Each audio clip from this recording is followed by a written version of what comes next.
Good morning, everyone. Welcome to the Regional Services meeting for Wednesday, May 22nd, 2019. Before we begin this morning, I'd like to recognize that this meeting is taking place on the traditional territory of the Coast Salish people.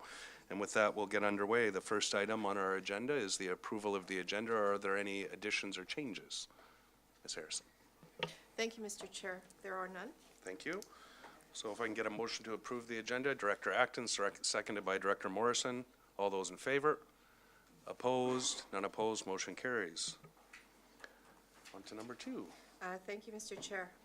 Item 2 is adoption of the minutes. Item N1, that the minutes of the Regional Services Committee meeting of April 24th, 2019 be adopted. Moved by Director Sebring, seconded by Director Toporowski.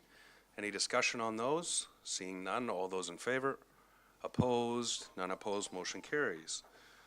As Director Sebring turns off his phone, we'll move on to item number 3. Any business arising from the minutes? There is none, Mr. Chair. Thank you. And then we'll go to our public input period. The policy is up on the wall. If anybody would like to give input, you have 3 minutes, and there's a 15-minute total. Welcome. Thank you. What I got here is an apology letter from the CEO, Frank Brothers, and it was CC'd to the chair. This was dated November 21st, 18. And what it basically reads is, CBRD looks forward to providing the results of the 2018 well sampling and data analysis to the community and allowing representatives of the continuation group to explain future strategies and respond to any questions or concerns. You wouldn't hold budget meetings for the public, but this was a commitment and it should be honored. Thank you. Thank you. Anyone else who would like to give input?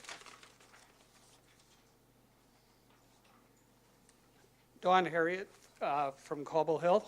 I'm currently a trustee with the Cobble Hill Improvement District, and I'm a former member of the CVRD-led Fisher Road Environmental Review Advisory Committee. I'm referencing the groundwater monitoring in the Fisher Road area with respect to the recent staff report. CVRD and the task group have dismissed recommendations in the Western Water Association report, as well as previous recommendations in the Thurber report to install further monitoring wells. I attended the presentation to the CVRD office in November. During the question period following, I raised concerns that that report would gather dust like the previous Thurber reports did. The CAO assured me that it wouldn't, because we were now partnered with the province and had a director who was passionate about this issue. And yet, once again, the staff report recommends we're going to dismiss the recommendations of that report. And the reason being it has little value and high cost. Well, I can tell you the residents of Cobble Hill that are drinking that water find it to be of high value. Cobble Hill residents have been frustrated waiting for 5 years for further information on this issue. They deserve to have the information presented at a public meeting.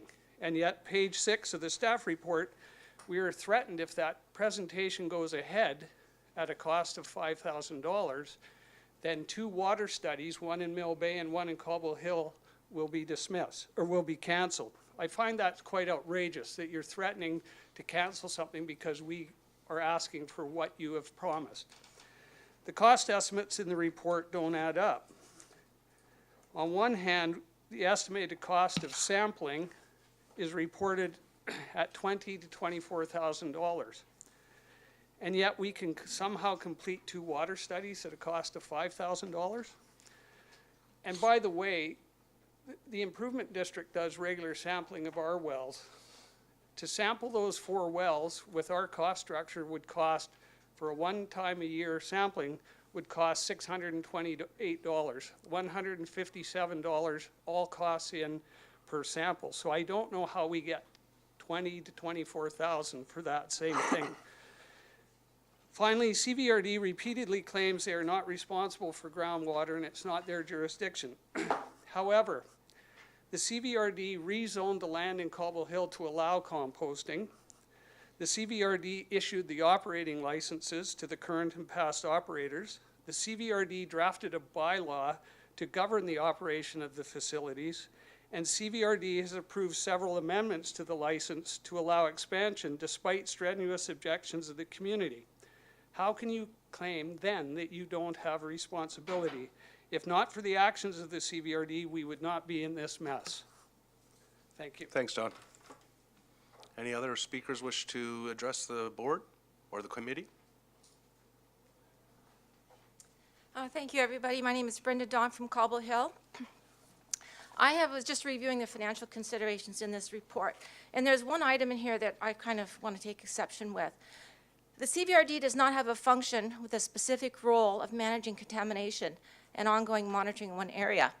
I believe that 208, the function was created of 531, South Cowichan Water Study, and I believe that's what that water study was for.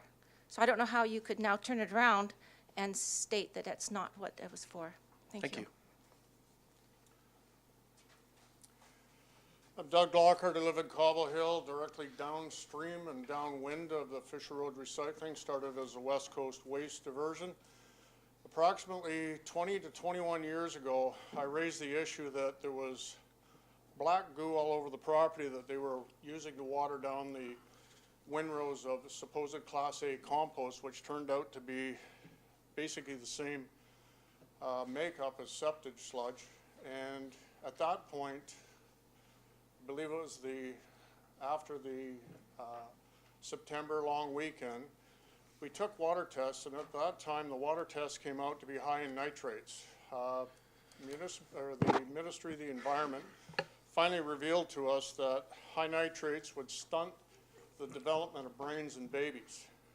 Now here we are, we find ourselves back here 20 years later. Our water in our own well, which apparently the plume is heading towards us, has gone up in nitrate levels 200%. So I read that last report and it was like I was on a different planet. I don't understand how we somehow possibly, maybe in the future, spend $1 million to protect the watershed down in Shawnigan, but where we know, absolutely positively know that this aquifer is being contaminated, and we sit on our hands and do absolutely nothing. I don't understand what the next stage is here. If this is dismissed by the CVRD, what is our next option as citizens? We wait until the citizens or the babies of citizens are in peril with respect to their future health? Or do we have to go to a criminal means in order to try and take it to that point to get something done? I can't believe that water in this day and age would be ignored for 20 years.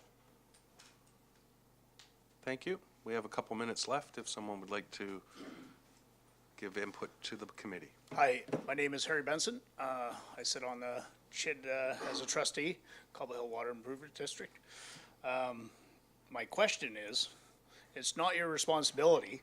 I'd like to know what that means and whose responsibility is. This isn't an input period. This isn't a Yes, question and answer. but that's my question. Thank you. I need to know. Thank you. Seeing no one else stepping to the mic, we will move on. The next item on our agenda. Oh, sorry. We'll got about 3 minutes. Thank you. I would like to speak to R6, public engagement. Thank you. I think it's an important piece to make a correlation with what these folks have spoken to today and the public engagement policy that you're bringing forward. I know it's not question period, but I'll put it out there and maybe it'll be considered in the presentation. Was there public consultation done or input asked in making up this document? And if other jurisdictions locally, North Cowichan just did their public engagement policy. I think it's important, and something that I've spoke to at many times here is, for instance, the regional services meeting. When you put your agendas out on Friday and then have the meeting on Wednesday, it leaves less than 2 business days for the public to learn of the information, research a response, and stand up and either in a written form or come to the meetings, make comment before it's adopted the very same day by the board. And I've never received an answer on that, or has that ever even been investigated? This board has also delegated away a lot of its authority, and how is the public to be informed or feel involved in a process if that's not brought to them, brought to their attention before it's adopted? I really look forward to hearing the presentation today. I'm very hopeful that it'll address some of those concerns, and that maybe, if there are changes needed, that those changes will be made before this policy is officially adopted. Thank you. Thank you. Now we're moving on. Ms. Harrison. Thank you, Mr. Chair. Thank you, Mr. Chair. There are no delegations. There is no correspondence. Under reports, we have item R1, which is a report from the Environmental Services Division regarding CVRD Climate Adaptation Program Risk Assessment Update. And with that report is a recommendation with 3 parts. Would you like me to? Yes, please. That it be recommended to the board that identified hazards in the 2018-2019 risk assessments as detailed in the Environmental Services Division's April 10th, 2019 staff report be integrated in the following documents currently in preparation. 1. Modernized official community plans and related bylaws as natural hazard planning areas. 2. CVRD asset management plan as climate risk hazards. And 3. CVRD drinking water and watershed plans as key information. Thank you. Director Nicholson, you moving it? Moving the recommendations, seconded by Director Sebring. Director Kuhn.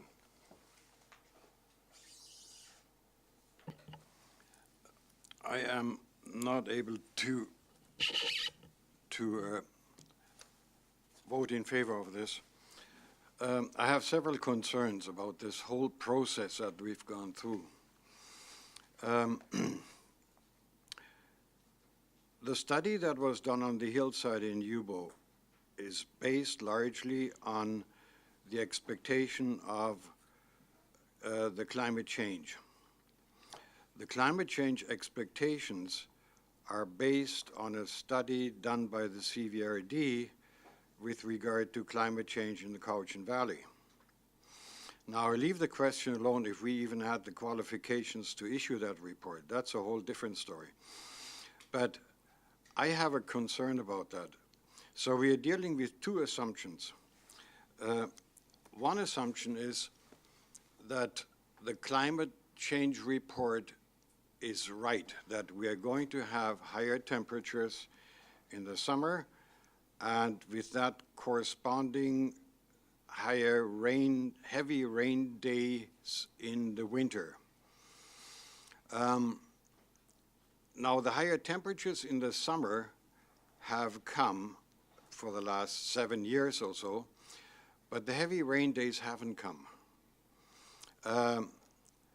And I hear, yes, we expect them. That's very well. Again, it's an assumption. So now, based on that, the report from our consultants expects possible landslides or debris slides or whatever based on the heavier rain. And the heavier rain hasn't come yet. So we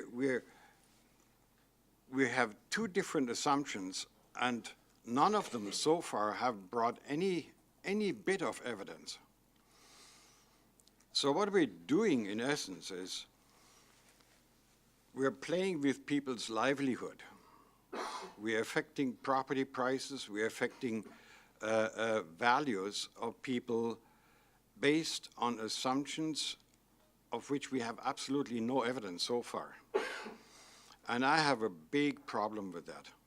I am personally not willing to play with people's livelihoods based on assumptions without any evidence at all. I can't do it. I need evidence. If we had any little slide or any little indication that there was a danger that maybe hillside could come down or whatever, then I would say, well, okay, there is something, but there isn't.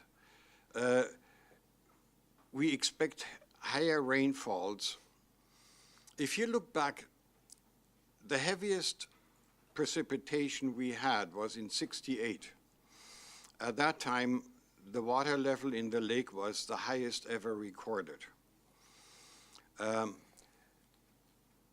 In the beginning of the 20th century, so in the early 1900s, the whole hillside was logged, totally logged.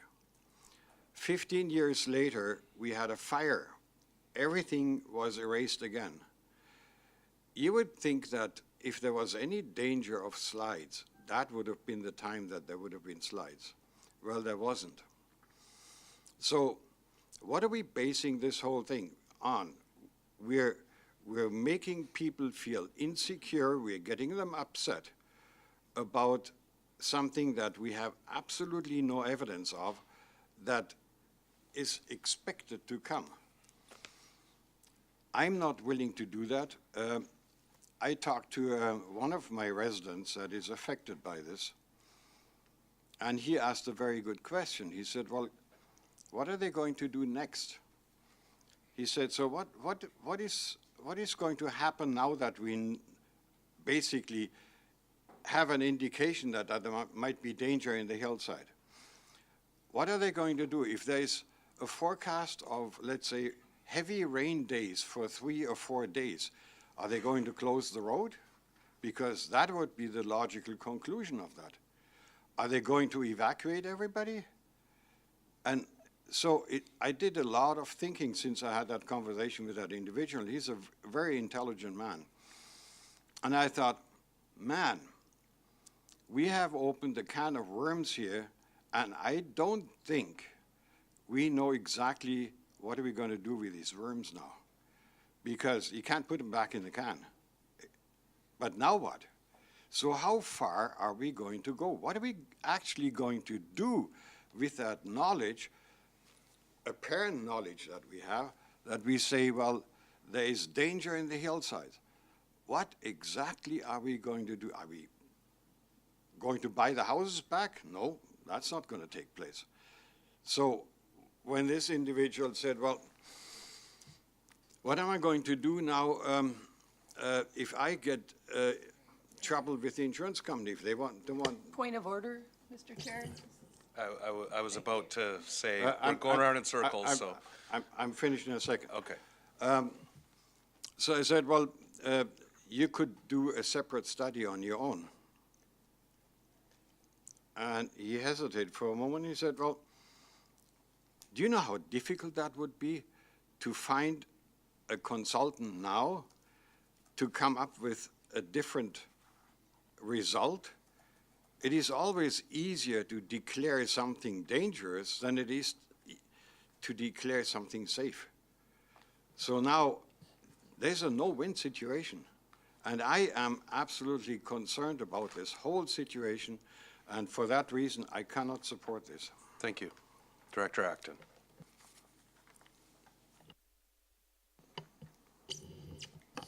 Thank you, Mr. Chair. I hope this is not going down a road of assuming climate change is happening. I hope this board is smart enough to know that we are not even qualified to debate with the scientists who actually have the facts, and hiring new people to give different assessments. This kind of debate is futile, and the public expects us to start thinking clearly and making decisions based on the facts that are actually there. So I hope we're going to have a solid discussion, and we're not going to go around thinking we're smart enough to dispute the scientists and recreate something that we know nothing about. Thank you. Seeing no other speakers, I'll call the question. All those in favor? Opposed? Directors Yanni DiNardo, Smith, Kuhn, and Sebring opposed. The motion passes. Thank you. Ms. Harrison? Thank you, Mr. Chair. Item R2 is, I have to declare conflict. My brother works at one of the facilities that's being spoken about in this. Thank you. Thanks. We'll come get you.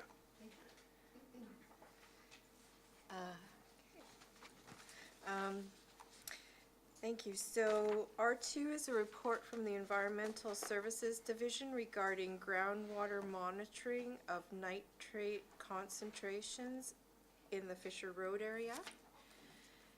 And with this report, it's for direction. Thank you. Sorry. Mike? Yeah, I have some comments I'd like to make on this report. Thank you, Mr. Chair. I know the board doesn't want to spend too much time on this, but there is no way that I can make this any shorter. I've just sent a copy of this document that I've prepared over the last couple of days. So I'm going to read it out so it's on the record as opposed to just being on people's laptops. There can be no more important issue than the supply of clean, healthy drinking water devoid of harmful contaminants, and this issue remains to be of great concern to the residents of Cobble Hill, who rely on Aquifer 197 to provide their drinking water. Aquifer 197 is the primary source of domestic water supply for 10 to 15,000 residents of the South Cowichan area. In addition to being a health issue, the presence of nitrates in water is a key indicator of contamination from surface human activities. However, the thorough testing of 2012 to 2014 confirmed the presence of other contaminants. Regardless of that fact, the focus always seems to come back to just the consideration of nitrate contamination. A highly informed member of the public raised this at the first CHITG stakeholders meeting, but it does not seem to have given any real credence or cause for concern. Consider the following points. How has it been determined that nitrate contamination is not considered a contaminant under the Contaminated Sites Regulation when it is clearly addressed in the current Table 3.2 in the regulation? Why are the 3 industrial sites in question not being identified and addressed as contaminated sites under the provisions of the Contaminated Sites Regulations?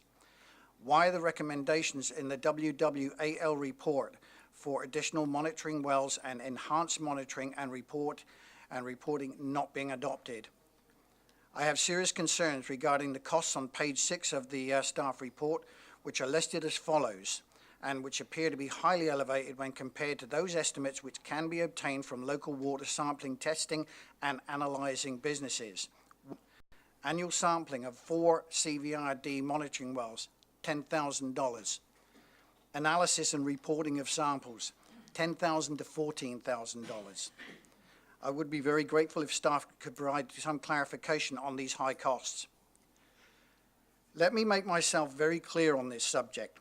What is the point of having a highly funded drinking water and watershed protection function of $750,000 per annum if the very resource that we are trying to protect is already contaminated and may be in danger of becoming even more so as time passes? This is not a new phenomenon. It has been going on, as far as I know, for 18 years. The report contains the following paragraphs which are highly relevant to this subject. Elevated concentrations of nitrate in drinking water may pose a health risk. The maximum acceptable concentration for nitrate in drinking waters is 45 milligrams per litre, equivalent to 10 milligrams per litre when reported as nitrate nitrogen. This is referred to as the Canadian Drinking Water CDWDQ limit. For consistency, monitoring results and sample history will be reported as nitrate nitrogen in this report. The ambient concentration, and I can coat fingers there, and I'm going to move on to something else here. Nitrate concentrations above the CDWQ limit were first observed in 2002 by the Ministry of Environment and Climate Change Strategy in a well at 1355 Fisher Road. This well showed a concentration of 47.7 milligrams per litre. I understand that it has become practice that when discussing water analysis in a non-technical setting, authorities tend to refer simply to nitrate concentration. However, what those authorities are always referring to and what the health guidelines are based on is nitrate nitrogen. The figure of 45 milligrams per litre nitrate in the sentence above is misleading, as it is the latter figure of 10 milligrams per litre nitrate nitrogen, which is the reference for the CDWQ. The maximum concentration for the monitored element is 10 milligrams per litre, as referenced above, and any comparison should be made to that standard. On April the 4th, 2002, monitoring at the Fisher Road recycling well, reference in the 47 million is for nitrate nitrogen, and this is 4.77 times higher than that maximum limit. Elevated concentration, there was a statement that said elevated concentrations of nitrate in drinking water may cause a health risk. May cause a health risk. May cause a health risk. Ask yourself this question. Since when was any level of contamination above a stated maximum ever acceptable? When was even a 10%, 25%, or 50% level of contamination of a stated maximum ever acceptable? I am therefore requesting, as a matter of urgency and more importantly from a public health and safety protection perspective for all regions residents of the Cowichan Valley and surrounding jurisdictions, that this board considers accepting 1. The WWAL recommendations made on pages 19 to 21, inclusive of the report prepared by Western Water Associates. I am fully cognizant of the oft-repeated financial and budgetary constraints that have been raised, but in this case, I am highly reluctant to accept the reasons for financing as valid, considering that the public agreed in the recent referendum to provide a large amount of funding of $750,000 per annum for watershed protection such as this. The question must be posed as to why the businesses of all property owners who profit from the use of the three reference sites at the expense of environmental and societal impact to the surrounding communities should not shoulder at least a portion of the cost of managing the problems that they are creating. As far as funding for ongoing monitoring and analysis of 197, I propose the following. The 5-year plan of 2019 to 23 for Function 531, the South Cowichan Water Study, has a requisition of $75,000 PA, which is allocated as follows. $17,057 is the Cobble Hill Area C share, $29,000 for Shawnigan Lake, $18,000 for Mill Bay, and $10,000 for Cowichan Bay. I propose an initial 5-year period funding model of ACFA 197 as follows. $25,000 from Function 531 cost sharing. This would be made up of $17,000 from the Cobble Hill area and $2,648 from each of the other areas B, D, and A. Plus another $50,000 per A from the referendum watershed function. This would make a total of $75,000 per year for the next 5 years for ongoing monitoring. And I would ask the board to seriously consider this as a way of protecting our residents and our aquifer 197. Thank you. Thank you. Were there any questions for staff in that? Because it went on for so long, I think. I'm sorry, why the cost for monitoring so high? I just don't understand where that's coming from at all. Okay, thank you. Director Morrison. Given the information's Complicated just nature. come to us and there's a lot of numbers and a lot of figures, and I'd like to refer this to staff for consideration of the information put forward by Director Wilson, and that this come back to a future Regional Services Committee. Seconded Director Yanni DiNardo. We've got a referral, so any discussion on the propriety of referral? Nope, seeing none. All those in favor? Opposed? None opposed. Motion carries. Thank you, Director Wilson and Director Morrison. Moving on, Ms. Harrison. Thank you, Mr. Chair. Item R3 is a report from the Economic Development Division regarding the Vancouver Island Land Match Program update, and that is for information. Thank you. Is there any presentation to go with this item, or is there just staff here to answer questions? We're here to answer questions, and Asia Martin, who is the land match coordinator for our region, is here with us today. Thank you. Are there any questions from the board?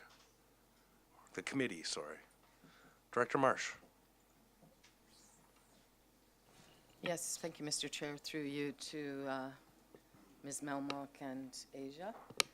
I'm wondering if the uptake was what you expected when you presented to us that in the beginning. I believe the uptake in terms of people who wanted to register their land was actually much higher than we projected. And the challenge has been with the farming community, actually. And going forward, we've actually had a lot of farmers register. But one of the challenges for the program, I think, going forward, is building up the capacity of farmers to really do the land matches effectively. And Asia, would you concur on that? And I'll let you speak to them right there. Thank you. We have more landowners than farmers, as Amy said, and the farmers that we are seeing come forward are all very enthusiastic and ready and willing, and we're working on enhancing business readiness. That's another element of the program.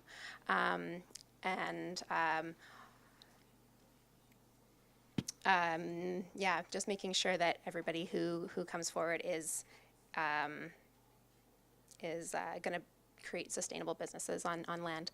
And that being said, of the land opportunities that are available, we have many that are not highly suited for agriculture yet.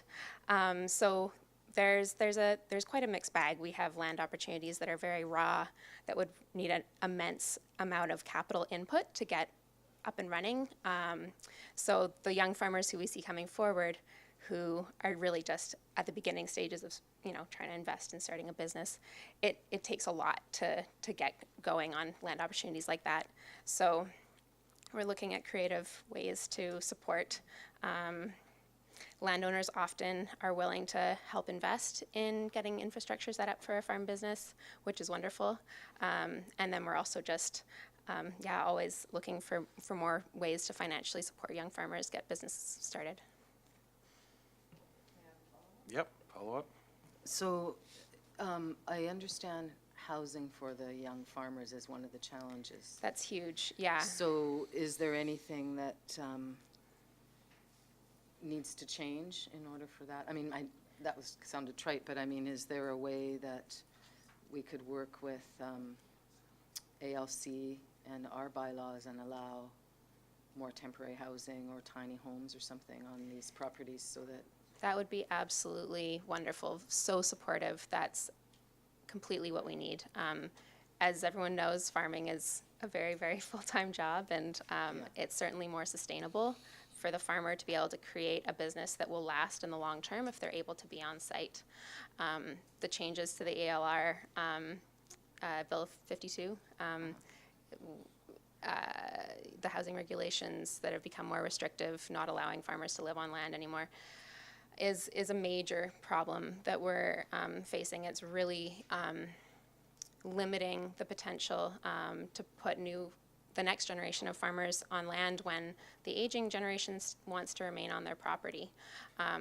It's creating this lag or a gap in farmer supply and capacity to continue productivity on land. Have you had discussions with the ALC about this, or have you gone to that level? Thank you.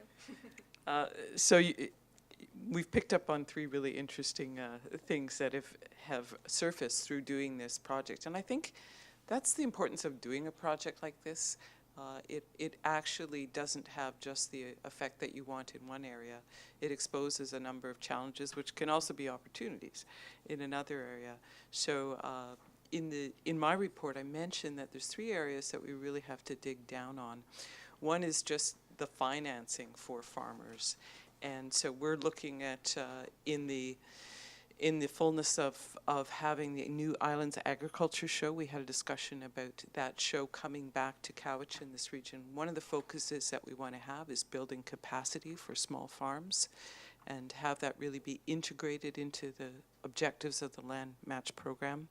I've talked to Kathy Robertson about working with Farm Credit and her organization, Community Futures, to have a symposium on the future of farming for small farmers. On the second front, looking at the kinds of innovation that we can have on farm to really get the farm up and running. I think there's models that we can develop there as well. And in terms of housing, that's probably the trickiest one. We have projects in the region already, our Eco Village, et cetera, where they've managed to do things that are not on ALR land that would support future farming for housing. And where Asia mentioned the notion of succession planning, you know, this is a challenging area, but it's also an opportunity if we can get some of our people who are looking for succession to look at potentially housing the farmers on their farms and growing the business and growing the succession opportunity with them. But I think it's going to take some innovative solutions, and you know, within that whole network of what we need to do for Cowichan Housing Association and attainable housing in our region, I think the farmers and farm workers are just one component of that. So, yeah, there's many things that we have to dig down on there. Thank you. Pardon the pun. I'll come back to you. Director Yanni DiNardo. Thank you, Amy. That was part of my through the chair to Amy and Asia, Ms. Melmock and Asia. I applaud the direction that we all went in, because this is something we've all been very passionate about on this board. But I know that we need to be innovative, but I have relatives in England and I have relatives in Italy, but they live in the town, they farm their land. Yes. So they don't necessarily have to live on the land. Because that is an issue with ALR, is when we start doing that, that's been a contentious issue for us for many years. But then as well, we have all this farmland that's sitting fallow that we need to actually encourage. So yeah, it is definitely a challenge, and I wish you luck, and I encourage, I support it to move forward and look at places that have been doing this for a lot of years. Thank you. And I just want to mention one more thing. Despite all the many challenges for the Land Match program and all the issues, I want to congratulate Asia and the Young Agrarians for this program. It's now being implemented throughout the province because of its success. And the thoroughness that they actually bring to the process of developing the land lease program has been a real kudo for them, and they've been recognized provincially and nationally for this initiative. So this is really a chance to applaud their efforts as well. Thank you. Director Morrison.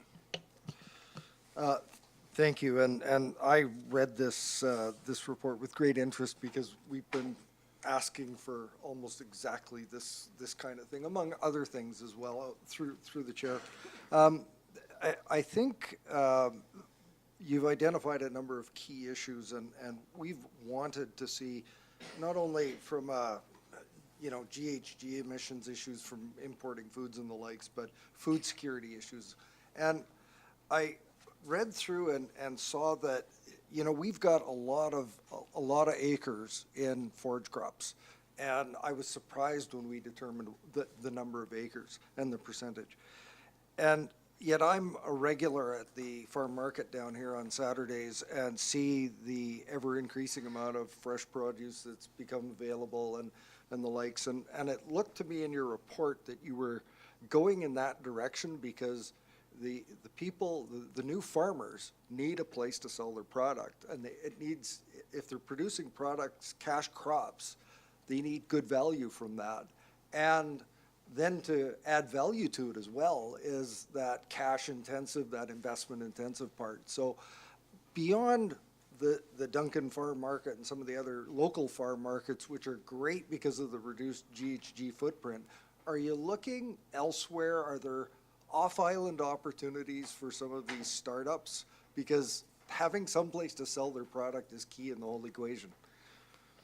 I'm so glad you asked that question because it keys into another initiative that we've been pursuing with the Small Scale Food Processors Association. And Candace Appleby, who is the head of that association, came to Economic Development Cowichan some months ago. And we had a discussion about the fact that when it comes to farming, it's always producing a product that's in demand and at a margin that actually sustains the farmer. And so being with the Small Scale Food Processors Association, she sees the need for inputs into any number of small-scale food processing initiatives that are going on. We have 30 food processors in this region, and we don't know at this point how many of them would welcome the opportunity for local inputs into their product. We have brewers, and we have distillers, and we have winemakers who could potentially be using more local inputs. So to make the farms sustainable as well, we have to know where the demand is beyond the farmer's market. And that is the objective of this particular study that we have supported the Small Scale Food Processors Association in doing.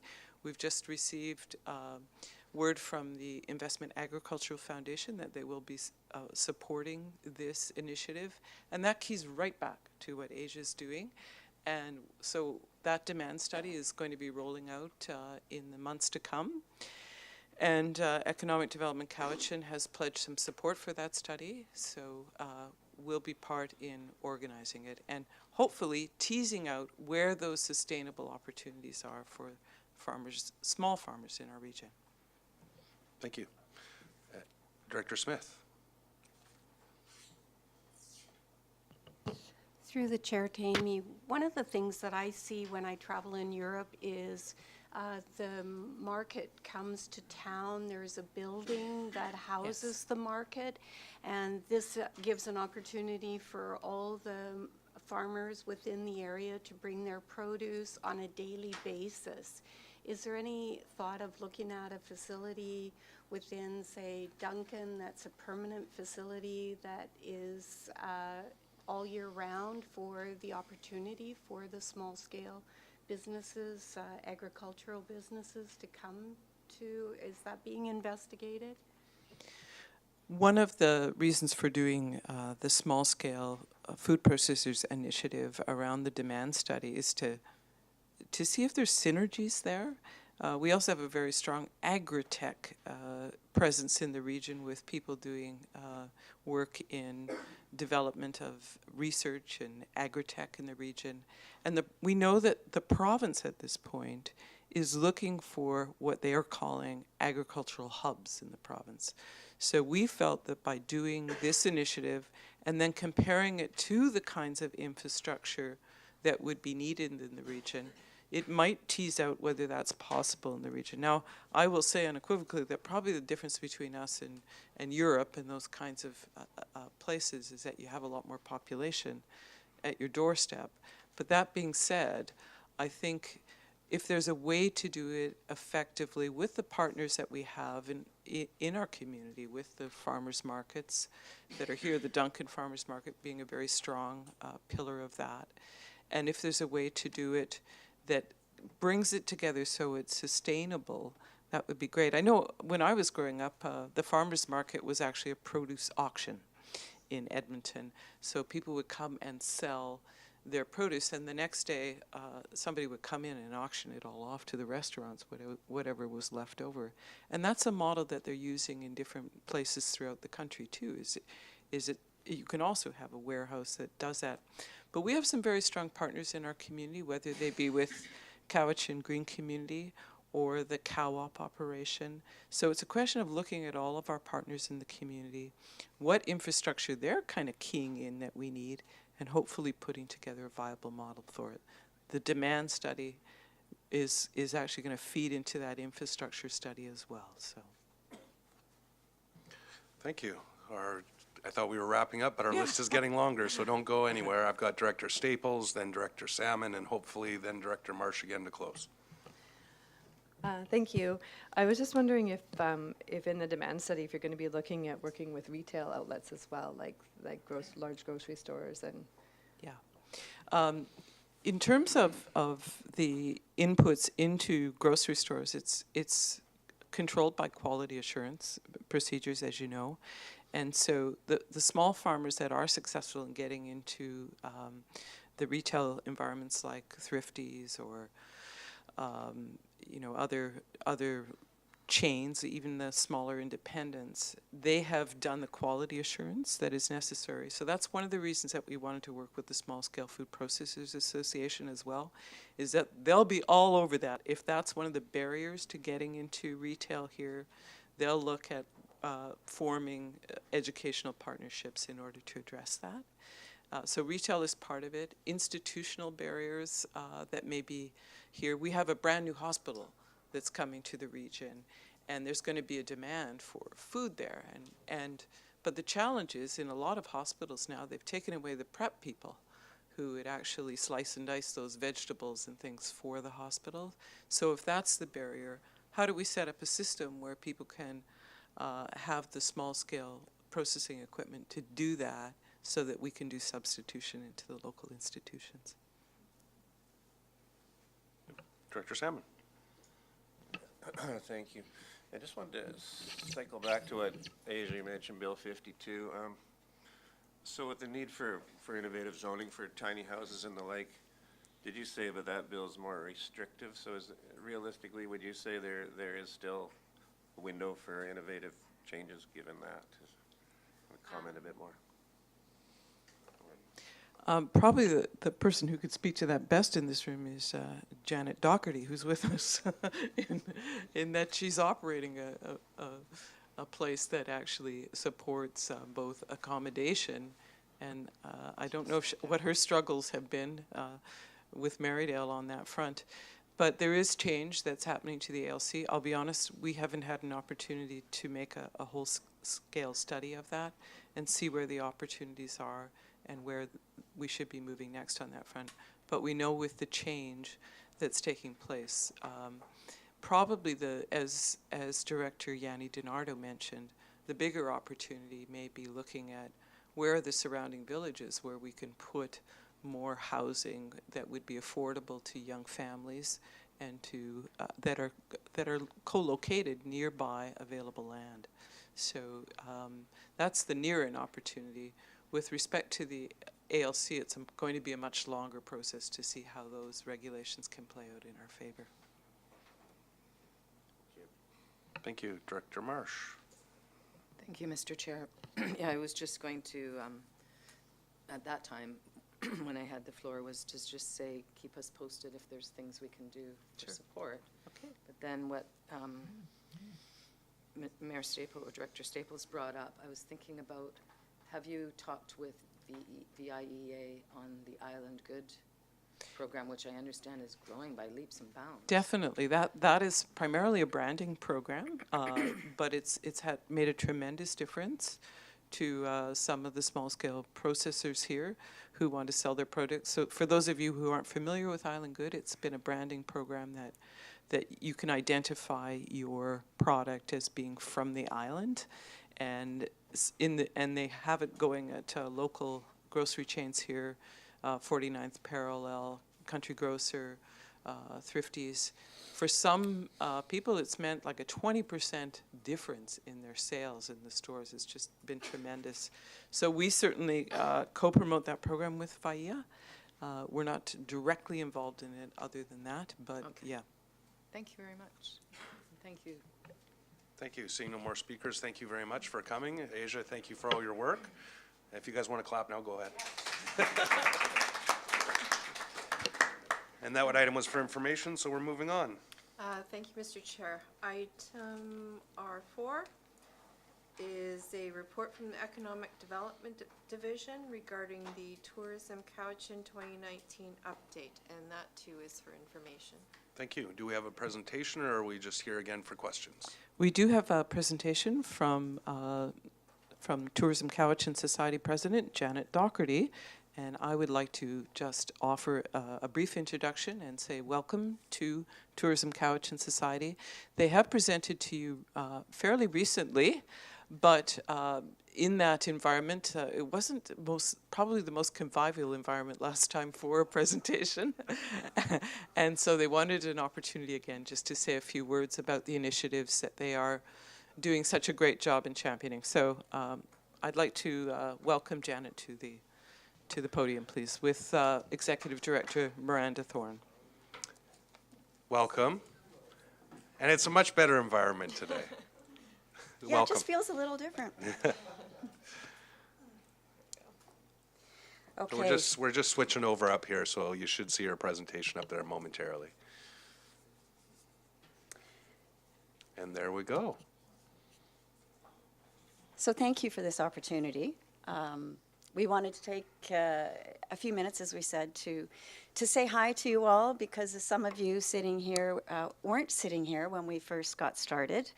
So we wanted you to know a little bit about us and what we think that tourism actually brings to the table, because, you know, sitting here and having also the opportunity to hear some of the things that have been happening beforehand, there's a lot of things that I think tourism can support and collaborate with.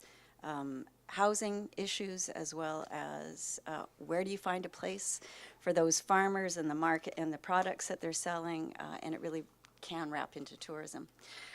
So a couple of little facts about us, Tourism Cowichan Society. We are an independent society, and a number of years ago we got started with being representative of the businesses, the stakeholders that are either directly or sometimes indirectly involved in tourism.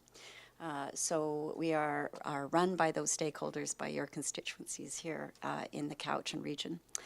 We obtain our funding, as you may know, by some funding from CVRD, from the tax that was established, I think, well over a decade ago, and it has remained at that amount for over a decade. We are not asking for any more money, just to be clear on that. The other source of income, and a very, very large source of income, is coming from Destination BC. So they have recognized the importance of the grassroots, and that's what we are. So they have given some of that economic sustainability over to us by allowing us to know what's happening in our region, and if we can, to collaborate with those around us, which we've done. And the MRDT, which is coming from our accommodation sector, which is now putting us on an even playing field with the other areas on the island and within BC. And it comes directly from the user, the people that are putting those heads in beds. So it's not a tax coming out of our stakeholders. And last one, also being our stakeholders themselves and what they're putting into it. So with all of these things, we're leveraging all of these pieces, including the money that comes from the CVRD, and leveraging them up to get the biggest bang for the buck that we possibly can, to create the biggest impact, to tell everybody what we're doing here in Cowichan. So provisions of jobs, what's happening? Recently, I've had the opportunity to attend a luncheon with Minister Joly, federally, from tourism. Strong importance that they have put on tourism, strong importance that they're putting in terms of value into this, and a very good indication for us to see what tourism can do. And the same with Minister Baird. I was invited to a roundtable discussion on tourism and what's happening here in BC, and I was very proud to be able to represent what we're doing here in Cowichan. And once again, they're putting very, very strong importance. So if you ever think that tourism does not have a place from an economic perspective, it is massive how much it has grown. In fact, so in Victoria, we have to extrapolate a bit because we don't necessarily have the stats that they have in Nanaimo or that they have in Victoria, but over 22,000 people are employed in tourism in Greater Victoria. And that doesn't necessarily mean low-paying jobs, as a lot of people think used to be the case. There's a lot of well-paid jobs within this, and there's a lot of spin-off that comes from it. It is the second largest economic sector in Greater Victoria. That did not used to be the case. And a significant portion of Cowichan businesses fall into our key demand generators that make up the tourism industry here. So accommodations, food and beverage, which just tie into the farmers, what you were hearing about, outdoor recreation, arts and culture.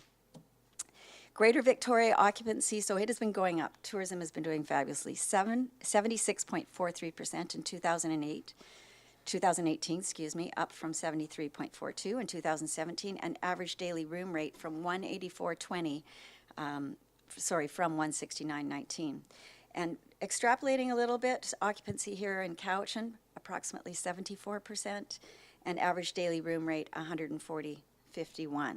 So that's going up as well. So one other thing that we've really been focusing on in Tourism Cowichan is the importance of, sorry, my glasses I broke them just while I was away, so I'm struggling with the down and back, so over top here. Destination Greater Victoria, or DGV as they're now called, has really focused on events, and that's one of the things that Miranda and her team has really been focused on in Tourism Cowichan.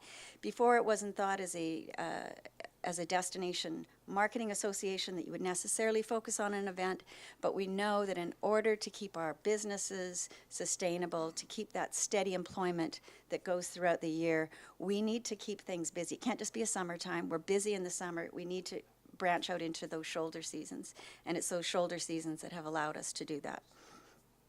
I'm going to pass over to you for a while, Miranda. Yeah. So we're excited to be welcoming back the BC Bike Race this year. That's a great event that will be returning. I'm just going to run through some quick stats. Some of these I might have touched on in our last presentation at speed, but so since Tourism Cowichan launched, we've seen over 250,000 visits to our website. That's through organic search, so people simply going on and actually searching for information about visiting Cowichan, as well as paid advertising and media, and of course traditional advertising. In our paid advertising, we've achieved really outstanding what we call a click-through rate. So that's the rate at which people actually click through from ads to our website of 1.9%, which sounds low, but it's actually really high, as the industry average is only about 0.65%. So we're well over 1% higher than the industry average. We've generated over 80 pieces of media coverage about Cowichan, both through traditional media outreach and what we call influencer marketing. This is both independently and in partnership with our partners like Tourism Vancouver Island and Destination Greater Victoria. We've built a social media following of almost 12,000 people who are regularly receiving information about visiting Cowichan. And we've also showcased all of your individual communities through things like media trips, our campaigns. We run about 6 sort of major campaigns over the course of the year, and of course our content, videos, blogs, social media content, that type of thing. As Janet mentioned, we've partnered with key events, things like I'm falling behind here on the slides. Falling really behind. the Cowichan Valley Wine Festival, which we launched last year. We partnered with them through our EventWorks program, which is a program through which we match dollars, marketing dollars for events that are bringing tourists into the region.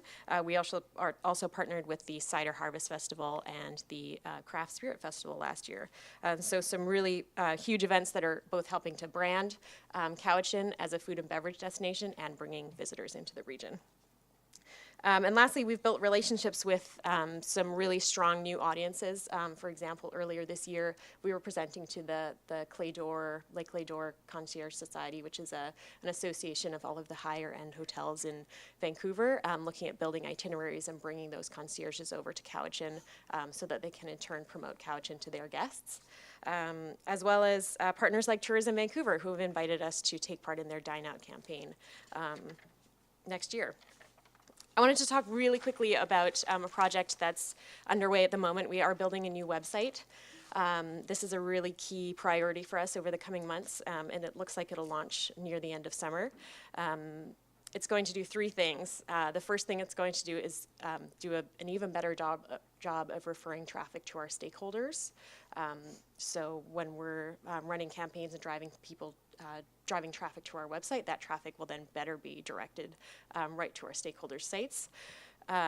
It'll also be a really strong resource for travelers. So it'll offer things like maps, trip planning tools, really beautiful, enticing content that will then in turn lead them further down the path to purchase, to actually coming to Cowichan.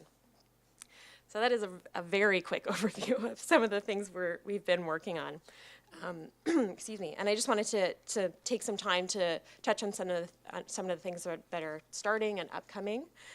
So now that we've got the marketing machine obviously up and running, and we're seeing some really great success, we're also working on building stronger relations with our stakeholders.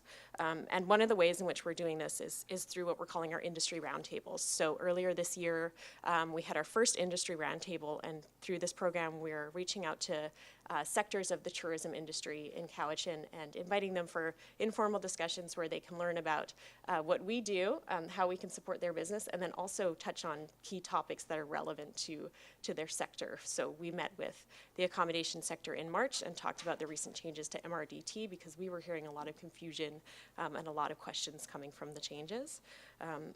At the end of this month, we'll also be meeting with the food and beverage industry to discuss designing marketing programs that will drive traffic in the slowest months of the year, specifically November and February. And we'll look over the course of the year to meeting with all of the major sort of sector groups on different topics. Is that over to me? Mm-hmm. Okay.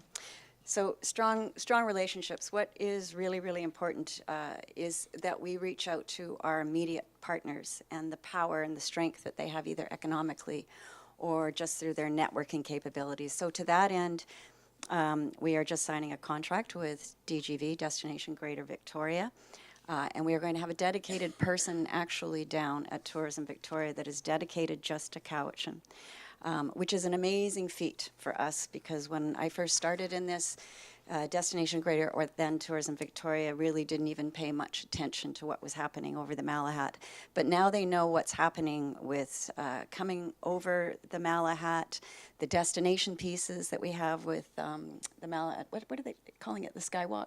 The Skywalk. As well as other plans that are up and coming for this area. That road coming up to Cowichan is just growing. So it's a fabulous relationship for us. As well, we have some amazing relationships with Tourism Nanaimo and Tourism Vancouver Island so that we are not just focused on Victoria, we're focused on Nanaimo and we're focused on Tourism Vancouver Island in general. So a very, very big piece overall that we're working in. I would say some of our other important relationships, as some of you know, staying involved with the collaboration process of sustainable housing, because one of the biggest things for, as sort of been touched on here, for people within farming or that are in the tourism industry that are doing farming or producing food, drink, etc., is employment and where does one live. And the more that we can do to pull people out of, for our employees, finding places for them to live will also increase some supply if we can do something land-wise where we're providing temporary farming or short-term housing for people that are the employees during the season, it will free up some housing elsewhere for people. And just overall what we can do within MRDT and be a part of that overall process. So these are some of the bigger pieces that we know that we need to look at.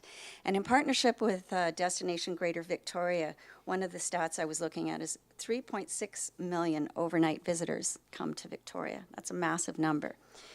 But what what DGV is doing is they've developed a program called Impact, a conference called Impact. I don't know if anybody's familiar with it, but it's all about sustainable tourism. And so we are playing a part in that as well, because we know that tourism is a very up-and-coming industry, but we need to do this thoughtfully. We need to look at it. We need to work in collaboration with people and find the best way forward of tourism so that there's not over-tourism. And that we can very much do here. And that's one of the reasons we're in front of you today, is to ensure that we continue the conversation with you, that we hear the things that you're hearing from your areas, and so that we can weave those into our plans as we move forward.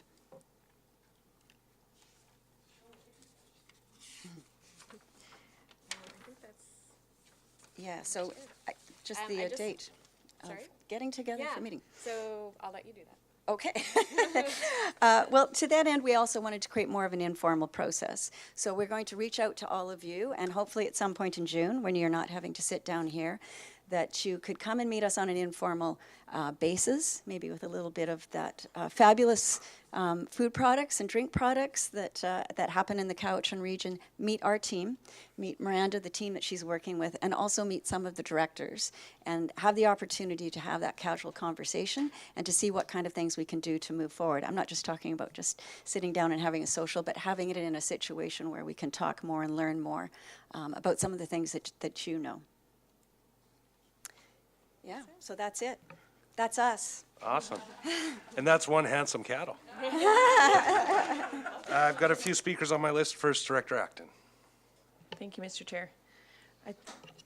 Thank you for the invite. I think that my first question is around that, like how do people get in contact with you, and how can they, what you mentioned in the report, partnered events. So do you have a deadline? What's the application, and how do some of these local groups tap into some of that funding, was one of my questions. Should I? Yeah, maybe let them answer and then Yeah, we'll go to the thank next you. one. Yeah, that's I'll come good, back. because I can't possibly remember. Well, you can answer that So one. I have definitely an open door policy when it comes to partnering with other organizations or events. It's sort of been up until this point, either I'm reaching out to events that I think could benefit or can benefit from the partnership, or events that are coming to us. So really open to sitting down It is also with anyone. Website. It's on the website, and we do dispatches to go out, so we're constantly inviting people. Yes. So But so do you constantly have a budget then? It is Yes. there is a budget that's set out for it. there's a budget that's set aside specifically, Okay. and the EventWorks program is sort of in its infancy and has been sort of jigged a few times. So we saw some great success in the partnerships that we built last year, and we're just looking to build more. So like Janet said, our dispatches newsletter is our communication to our stakeholders and whoever else is interested, as well as we have a corporate website, promotecowichan.com, where stakeholders can go and find information about the EventWorks program, as well as access imagery that they may want to use in their marketing and that type of thing. So that is partly what the roundtable discussions are also about. As you probably know, you can offer something, but actually informing people and getting that communication out is sometimes one of the most difficult things. So we're trying to open up as many access points as possible. We're being a bit pest-like, putting it out. Did you hear? Did you hear? Are you coming? Are you coming? You know what that's like as well. It takes time to do that, but we believe it's really important. So that is one of our major focuses, is that communication piece. So people do hear about us and do see that there is those possibilities for collaboration and to learn more. I guess also on our end, it would be good to know if there isn't any crossover happening, because we have had sports grants and grant needs. So groups like the Cowichan Autumn Classic, the South Cowichan Lawn Tennis Club might be something of interest. The Crusher Gravel Fondue events, those are all, so that we're not double bumping it if we don't need to. But you mentioned over-tourism, and I think for electoral areas, over-tourism is already happening. We have zero funding for our roads. For example, the Kinsale Trestle draws 150,000 people a year. And this year, for road repaving, electoral areas are getting zero. And all $87 million is going to Souk Road. So, this is perhaps something that also needs to be a conversation with the province. It's great to be sending people to our region, and we think that's awesome. But in electoral areas, we're really suffering, and we pay the price for that. Yeah, and I think this is the importance of having those, the collaboration with the larger organizations, because when you're small, of course, it's very difficult to make a noise, but when you're collaborating, and that gives us a lot more power when we're collaborating with DGV, and then also on that provincial level. And to my, for as long as I've been sitting around the table of these different tourism associations, there's way more attention being put on this than ever before, and it's really very, very exciting. And we are now part of, Tourism Vancouver Island has created a committee called the Destination Leadership Committee, which meets sort of quarterly at this time, and both at a view at collaborating, that the various destination marketing organizations collaborate with each other, and that we tackle and converse on key topics like over-tourism and emergency preparedness, that type of thing. So it's all, it's being talked about for sure. Thank you. I have Director Morrison, McGonigal, and Yanni DiNardo. Director Morrison. Thank you, through you, Mr. Chair. I'm feeling like I'm a bit of a broken record on what I'm about to speak to, and that I love the work you're doing. I think that the additional revenue from MRDT is important. I think you're doing great work. You speak a lot of the partnerships and collaboration, but it seems like every time you're coming here, I'm seeing a lack of inclusion in our First Nations communities, and I see what's being done in Cowichan Lake. I see what's the potential of a high unemployment area around here. I also, and I was going to ask if anybody from Windfest has reached out to talk to you yet, because that's a major event. But I think that they're beyond stakeholders. They're the stewards of this community. I think they're important to everything that we do in this area, and I'd like to hear more about their role and their participation in the overall tourism picture. I knew you were going to say that. But you're not a broken record. No, you're not a broken record at all. And it's very much top of mind, more than top of mind. We're actively trying to reach out. But it's like anything. This is a volunteer organization, and for a lot of people, they don't have the time. And it's also, how important is that to them? Part of it is the education process and making people realize that tourism can be a key piece to help them advance. And a lot of people don't actually realize that. So we have come farther down the pike. There are some people that we have been speaking with that we're hoping will want to step up to that role and we have a spot for them, but we can't make them.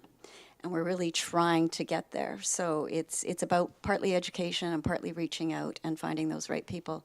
But I will make you a commitment that the next time I'm in front of you, maybe we will have that spot filled. And that's on the record. Thank you. Director McGonigal. Thank you, through you, Mr. Chair. I think that was a personal invite, Director Morrison, so hopefully you take that up. It's interesting that you mentioned the previous disconnect between Tourism Victoria and yourselves in the past. I think in the West Cowichan area, Lake Cowichan, we have a similar disconnect historically on the Hill 60 curtain, where people feel that that is the end of the road. As resource-based communities move from resource-based jobs into re-identifying themselves in tourism, for instance, we're finding an influx of visitors within the West Cowichan area with the collaboration of the local First Nation, for instance, and the implementation of the Pacific Marine Circle route has brought a totally different tourism opportunity to the West Cowichan in modes of transportation, not only human-based bikes, but motorized bikes. The influx of those on a weekend is phenomenal.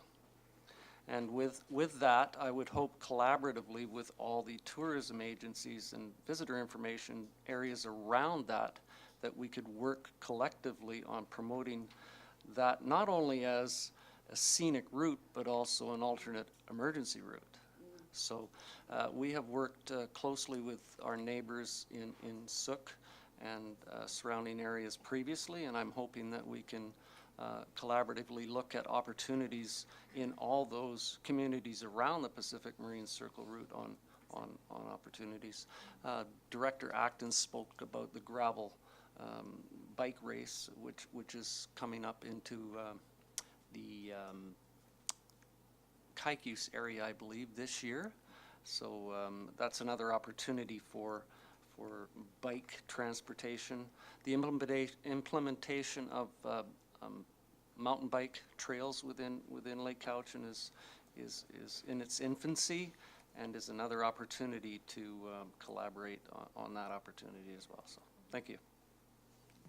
Thank you, Director. Yeah, I Yanni. just go ahead. wanted, sorry, to touch quickly on the Pacific Marine Circle route, and I meant to touch on this in my presentation, but anyway, we do fund several sort of co-op marketing programs, one of them being the Pacific Marine Circle route. So we work with Destination Greater Victoria and the Sydney BIA and SUC on that program and providing input, and they actually run the program, and we are sort of the advisors and investors. That, as well as we're now part of the Ride Island campaign, which does focus on mountain biking, promoting mountain biking, particularly on Vancouver Island, because it's one of the only places you can mountain bike year-round in Canada. So we definitely have seen both of those as huge opportunities and plan to continue to promote the programs. Thank you, and the curtain is open, so feel free. If I may, the Circle route actually was the key piece for us to start that relationship. So we sat down with Destination Greater Victoria and helped develop it, and that became the cornerstone of us moving on to the next step. So this relationship that we already have, or that we just basically formally signed off on, has been going for a while, and it is very, very successful. Thank you. Director Yanni DiNardo. Thank you, Mr. Chair. Through you to Janet and Miranda, thank you very much. You're doing great work. I'd like to echo Director Acton. Very good point on our roads, which is, and I'd like to thank you for participating in Impact, because I think there's we're seeing this around the world, and we're also seeing, like Parks and Trails, the impact that it's actually happening to a lot of iconic spots and environment. And also the bigger pieces you were talking about is about housing. Yeah.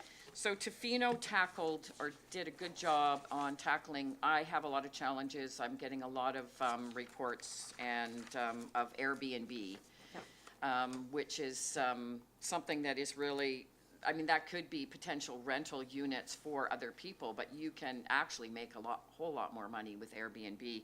So Tofino managed to control that in a certain way, and I did take workshops at our UBCM or somewhere on this as well. So how could that help, or have you looked at that at all with the Airbnb? Oh, you mean like increasing the supply of Airbnb? Actually, your rental housing for your employees is the Tofino issue, because they needed employees, they didn't have a place to go, so that's where they came. So I'm not sure if you looked at that at all, and I know your time is limited for. 100%. I mean, it was Whistler and Tofino area. They were the two that were a really driving force. And I mean, the issue, it's very complex, the Airbnb issue. We need the Airbnb because they provide a source for us, but at the same time, there was all kinds of issues in terms of licensing, and a lot of people that were taking Airbnb and actually making it their business and almost being a hotel without evading taxes. So it is a really, really major big piece.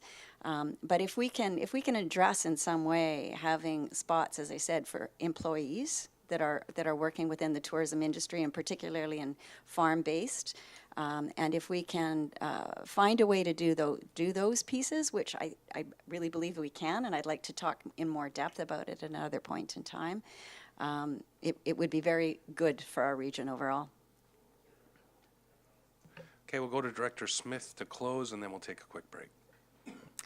Through the chair, thank you very much for your presentation today. I think that when you look around the table, we're all amazed at how much tourism there is within our area. And when you drive from one electoral area or municipality to the other, we're all so interconnected. And when you trip across someone who's traveling and you're able as a director to give them direction to another area that they might find interesting, it's a wonderful feeling, and I am so proud of all the work that you do. It's wonderful. We live in such an amazing area. I know that we're all very proud of what we represent and the people that we represent and the area. So thank you for your work. Thank you. Thank you. I just have a couple of comments. First of all, just great work, and I love the brand so much. And the way you've translated it into video, I think, really builds on that brand. It's made it very sort of relevant and cool, but really broad appeal as well, which is a hard thing to do. You can't be cool and still have a broad appeal, but somehow you managed to do that. So, yeah, and I know that looking at you know, some of this, I guess we call it like build on initiatives that we're doing locally. We're also trying to like hammer on our stakeholders to say, get more involved, because we've had this discussion before. People in the out, we don't feel like we're part of it. And it's like, well, everything's laid out for you. You just have to make the effort yourself. So getting more and more of them to interact and, you know, get involved in ours and say, well, the real value add for you is to get involved in both of these programs, whether it's the sort of Ladysmith-centric tourism products that we're developing, but building on the Cowichan. So you may see that we're trying to steal your fonts and stuff like that so that we keep the brand relevant. You go right ahead and do that. But I just want to thank you for all that work, because I think the foundational work you've done over the last couple of years, and, you know, answering hard questions and reflecting on those, have helped build some confidence in the greater market for not just the stakeholders, but other local governments and stuff to say, hey, if we add a little bit more to this initiative, we can really maximize it for each of our sort of interconnected communities within the region. So, you know, Lake Cowichan's a great example of starting to flex its muscle in terms of the west end of the district, and you see it in the north and the south as well. So just on the roads thing, I think it helps if the premier's in your riding, but who knows, maybe that'll happen someday. But I just want to thank you all for your work, and really appreciate all the time and the progress, for sure. So thank you. Yeah, thank you. And we'll come back at 11, not on that clock, but because it's slow, but say on your watch or your phone. Thank you. We'll take a quick break.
That's why everybody's still talking, because I didn't turn my mic on.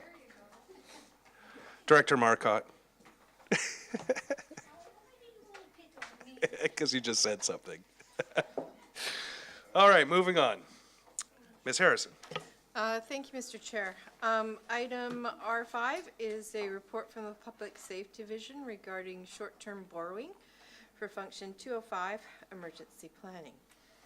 And there are 2 recommendations contained in that report. They are that it be recommended to the board that the purchase of a 4x4 pickup for Public Safety Division operations using unspent budget funds realized through the procurement of the budgeted Type 2 sprinkler protection unit be approved. And number 2, that short-term borrowing of up to $180,000 be approved for the purchase of a Type 2 sprinkler protection unit, SPU, and 4x4 pickup truck to be paid back over 5 years as per the liabilities under Agreement Section 175 of the Community Charter. Thank you. Moved by Director Yanni DiNardo, seconded by Director Marcotte. Director Morrison. Just want to say that it's very, very cool that staff were able to find basically what appears to be a demo model, floor model unit for significant savings and the ability to acquire a truck in dollars less than what was allocated in the budget is work well done, and thanks staff for their hard work. Thank you. Director Sebring. Thank you, Mr. Chair, and I would echo Director Morrison's comments, but I would ask, where are we picking up a 4x4 pickup truck for $50,000? That's what the staff report indicates, and I see them being a little more expensive than that. We still have a bit of headroom, but. Yep, thank you. Mr. DeJong. Thank you, Mr. Chair. Our research has indicated that through the, typically through fleet purchase programs with dealerships, that we can be under the 50,000 with a pickup truck that will suit the trailer. I want to get in on that. Thank you. Thank you. Director Salmon. Just ask, so what would have towed the SPU if we hadn't come up with funds this year to buy the pickup truck? If I have that right. Mr. DeJong. We are currently renting a pickup truck right now to get ourselves through the summer, and that was the plan. So as indicated in the report, but we are currently renting a pickup truck. Thank you. So it's been moved and seconded. Seeing no further discussion, I'll call the question. All those in favor? Opposed? None opposed. Motion carries. Ms. Harrison. Thank you, Mr. Chair. Item R6 is a report from the Public Safety Division regarding a letter of support for proposed TELUS Tower on Thetis Island. And that report contains a recommendation that it be recommended to the board that a letter of support be sent to TELUS for the installation of a 50-meter self-support tower plus a lightning rod at 155 Pikely Point Road on Thetis Island. I think it's Pilkey. Thank you. Director Smith. Moved. I guess seconded by Director Morrison. Any discussion on that? See none. You should put your mic on next time, Director Kuhn. That was a good one. All those in favor? No, I thought. Opposed? I thought Director Smith was the lightning rod. Motion carries. I think any one of us could be that in our own communities. At any time, depending on the day. Ms. Harrison. Thank you, Mr. Chair. Item R7 is a verbal report from the Communications and Engagement Division regarding CVRD Public Engagement Guide, and that is for information. Thank you. Is there any presentation, Mr. Schumacher, or? No, I was asked to not prepare any presentations. Wow. You're my favorite. I'm hoping to keep this quite brief. You had a digital copy of this attached to your agenda, which hopefully you had a chance to look through. On the advice of Director Morrison, though, printed out copies for you as it's a little bit easier to digest and when you can see the spreads, because in a lot of cases the pages are facing. So won't take up too much time, but with the newly adopted policy, this is the supporting piece that is both public facing as well as for staff's use in terms of engagement planning and execution. You'll see the front half gives a really clear framework to how we approach engagement, and the back half is worksheets for the staff to use in terms of planning, execution, and then reporting back out on those activities. Very quickly, this was chosen after reviewing a bunch of different engagement guides from communities who've been doing this for quite some time. It was also reinforced, the decision, when I reached out to the District of North Vancouver to ask them if I could borrow sections of it, and they offered to just have their graphic designer rebrand it for us entirely. So it came to us at no cost, and it'll be a pilot for the next 6 to 8 months within the organization to see how it's working for staff. But after speaking with a number of staff who are involved in planning engagement, there is a dire need to have something like this in hand immediately. So I'm hopeful that this one, as it's been serving District of North Vancouver very well, I think this will be an excellent addition to our toolkit for staff to use. Of note, those back pages are like fillable in terms of a PDF, so they can type it in. And then happening in the background is also collaboration with the Regional District of Nanaimo, Comox Valley Regional District, and the City of Courtenay on collaborating on a island-wide engagement guide that'll be more specific to our area.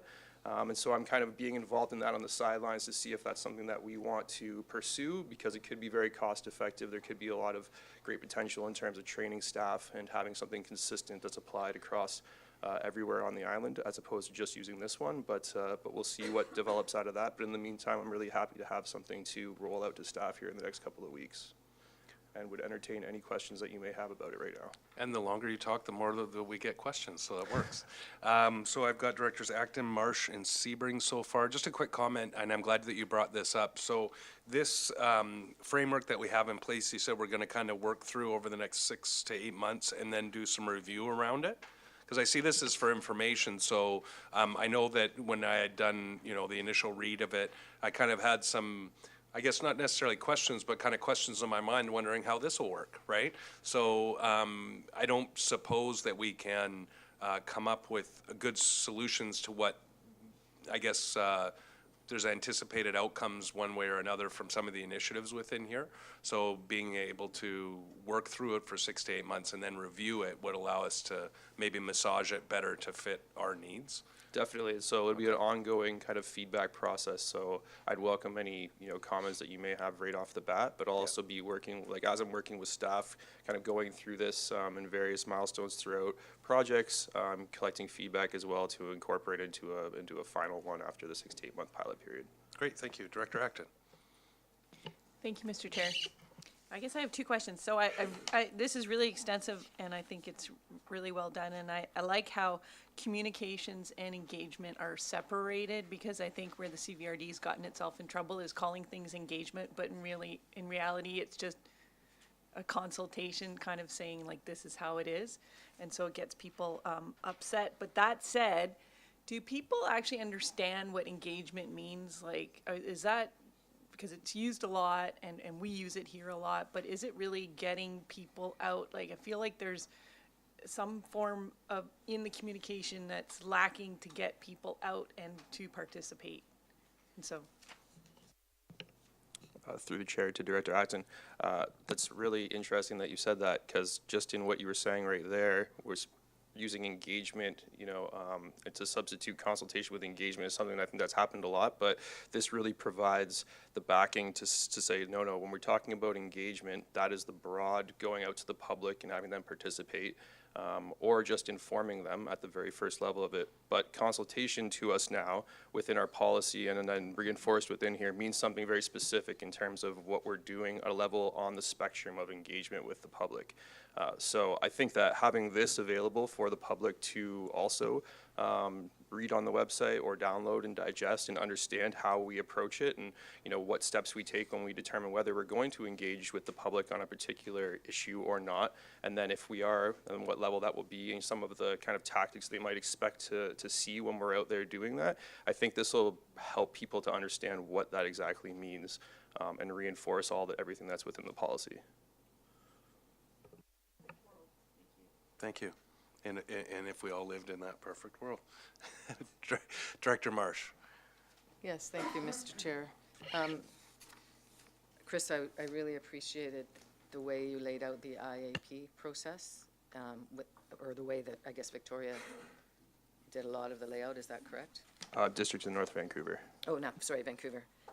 Yeah, I just think it's, even for a director and a councillor, it's more accessible and it's easy to read, and I like all the graphics, and I think it's great, and I look forward to giving you and getting feedback as to how it's working as it unrolls over the next year.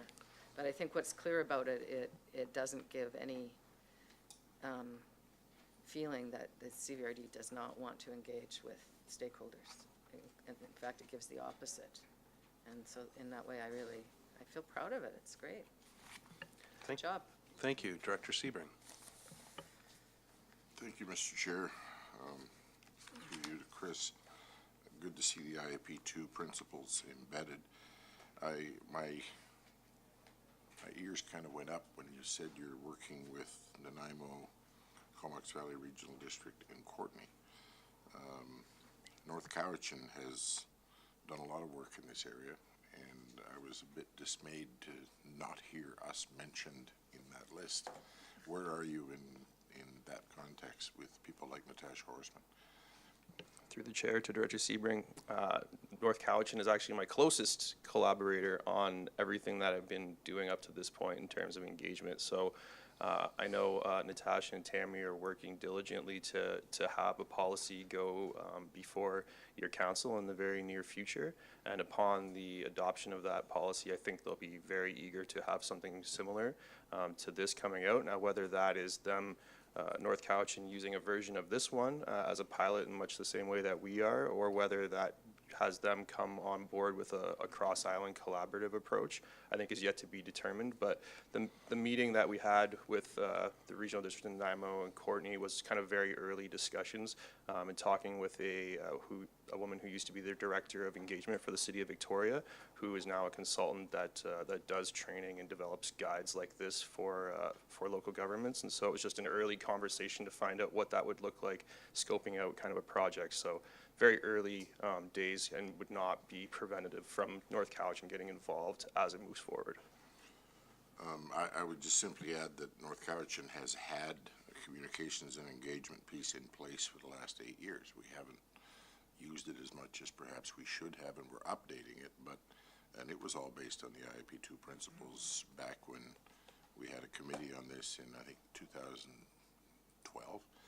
And so some of that stuff is already in place, and we're improving it and tweaking it and working with it, given the increased demand for engagement. But I would really encourage you. I'm glad to hear you're talking to people like Natasha.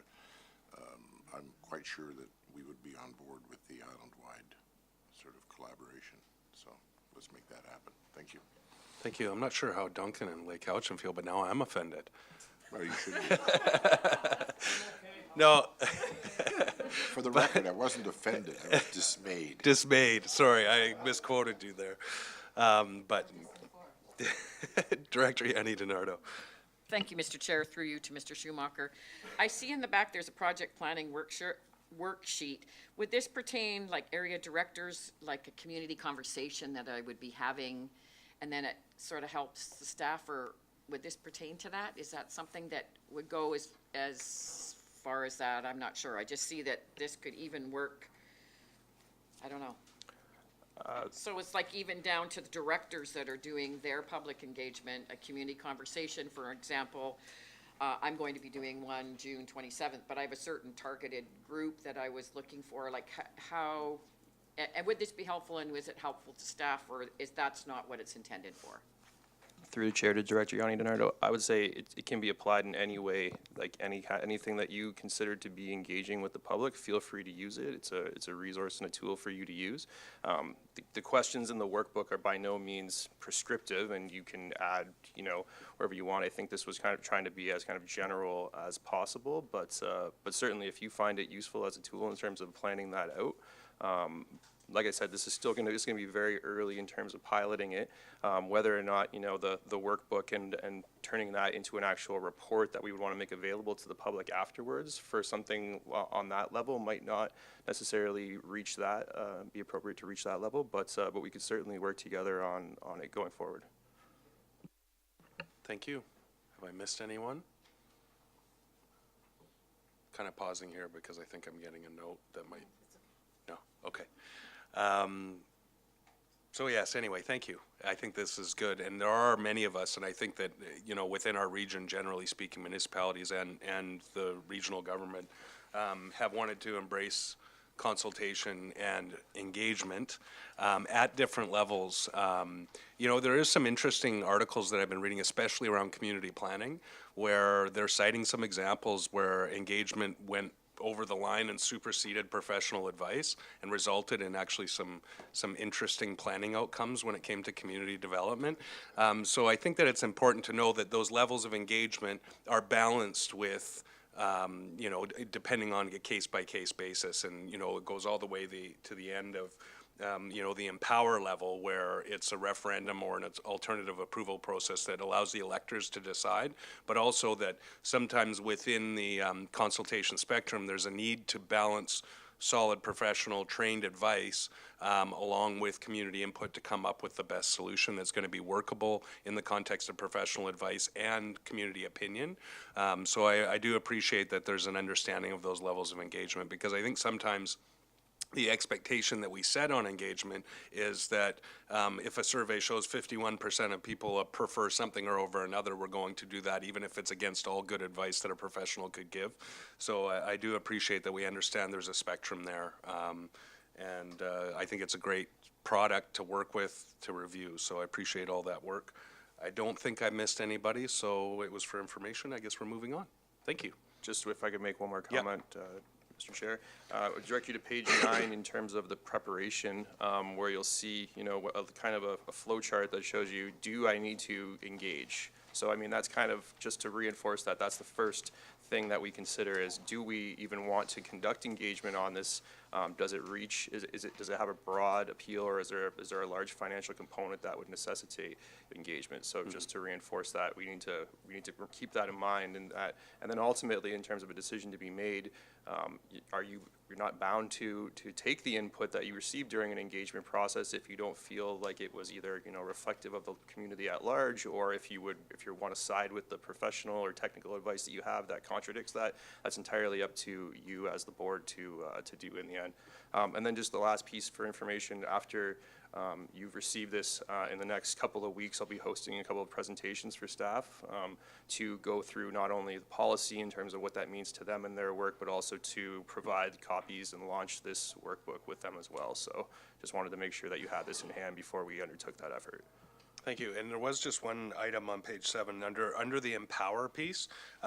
It gives the impression that no matter what the result is of a referendum, that like, for example, if it was approved, that would automatically go forward, which actually isn't the case, because the board still could decide. Now, given the opposite result, if a referendum's defeated, then it's defeated. But if a referendum's approved, it's still up to the board to decide to move forward. So it might be worth injecting a little bit of clarity into that last piece. Noted. Thank you. Thank you. All right, we're moving on. Ms. Harrison. Thank you, Mr. Chair. Item R7, no, sorry, we just did that. R8 is a report from the Recycling and Waste Management Division regarding amendments for garbage tipping fees. And with that is a recommendation that CVR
This one works, those ones don't though. So one of them, just check all the flood correctors if you can. Because if your flood comes out.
I did that here. Okay, here we go. We're back in business. It was either, okay. Thank you. So we're back in business. Ms. Harrison, if we could start again on that item. Thank you, Mr. Chair. R8, I believe.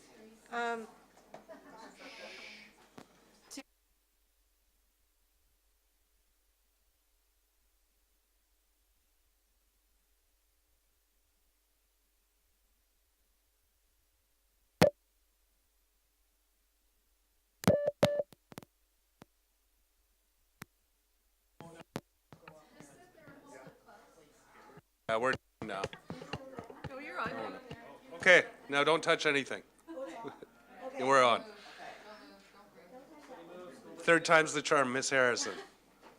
Thank you, Mr. Chair. The like we have deja recommendation vu. with item R8 is that CVRD bylaw number 4280, solid waste management charges and regulations amendment bylaw 2019, be forwarded to the board for consideration of 3 readings and adoption. Moved by Director Morrison, seconded by Director Yanni DiNardo. Discussion, Director Kuhn. I wonder about the increase of the minimum charge there from 5 to 7. I could imagine that some of the people will just not go to the dump anymore. They'll just, these are small amounts, and they'll just dump it in the bush. And looking at the differences in revenue, it's really small. My preference would be to leave it at 5. Thank you. I'll go through to Mr. Adair if he wants to give us some insight on that, and then I've got, yeah, don't touch that mic. And then I think I have Director Acton and Director Morrison. Thank you, Mr. Chair. The, Director Kuhn does make a valid point there. There isn't a substantial increase in revenue by raising that. Any pressure on any TIFI is going to cause people to not want to use it as much. We get about 9,000 customers a year using that now. So given that it is such it isn't that large of a piece of revenue, it would be a valid point to maintain the current $5 fee. Thank you. So I have Directors. Could I make a Toporowski. motion to that effect? I think I'll go through the speakers list, but I'll come back to you. So Director Toporowski.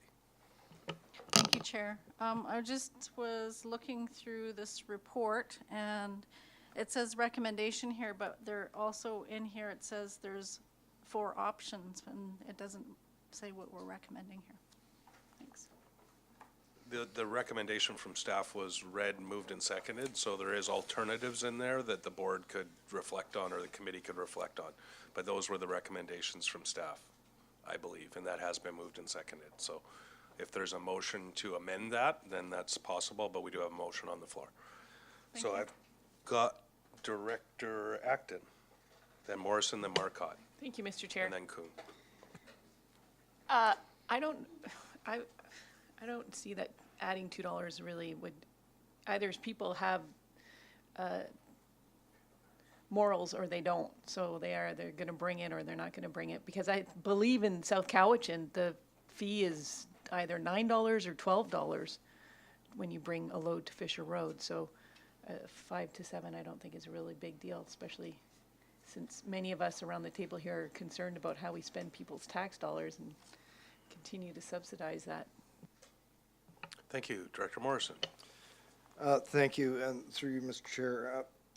Well, maybe it isn't a question, but I'm a regular user of the Meats Creek facility. It's an excellent facility, as is Peerless, and I think Bing's as well.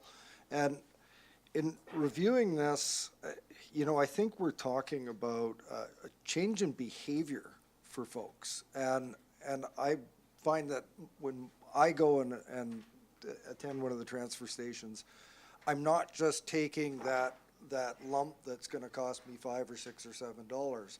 I'm taking my recycling. I'm taking items that are received as free items as well. And so I think that if we're talking about a trip to the transfer station that's either going to cost us a minimum of $5 or $6 or $7, I think that we should maybe set aside that worry that we're going to have people taking that small load and dumping it in the bush. I think people are becoming more active users of the facility.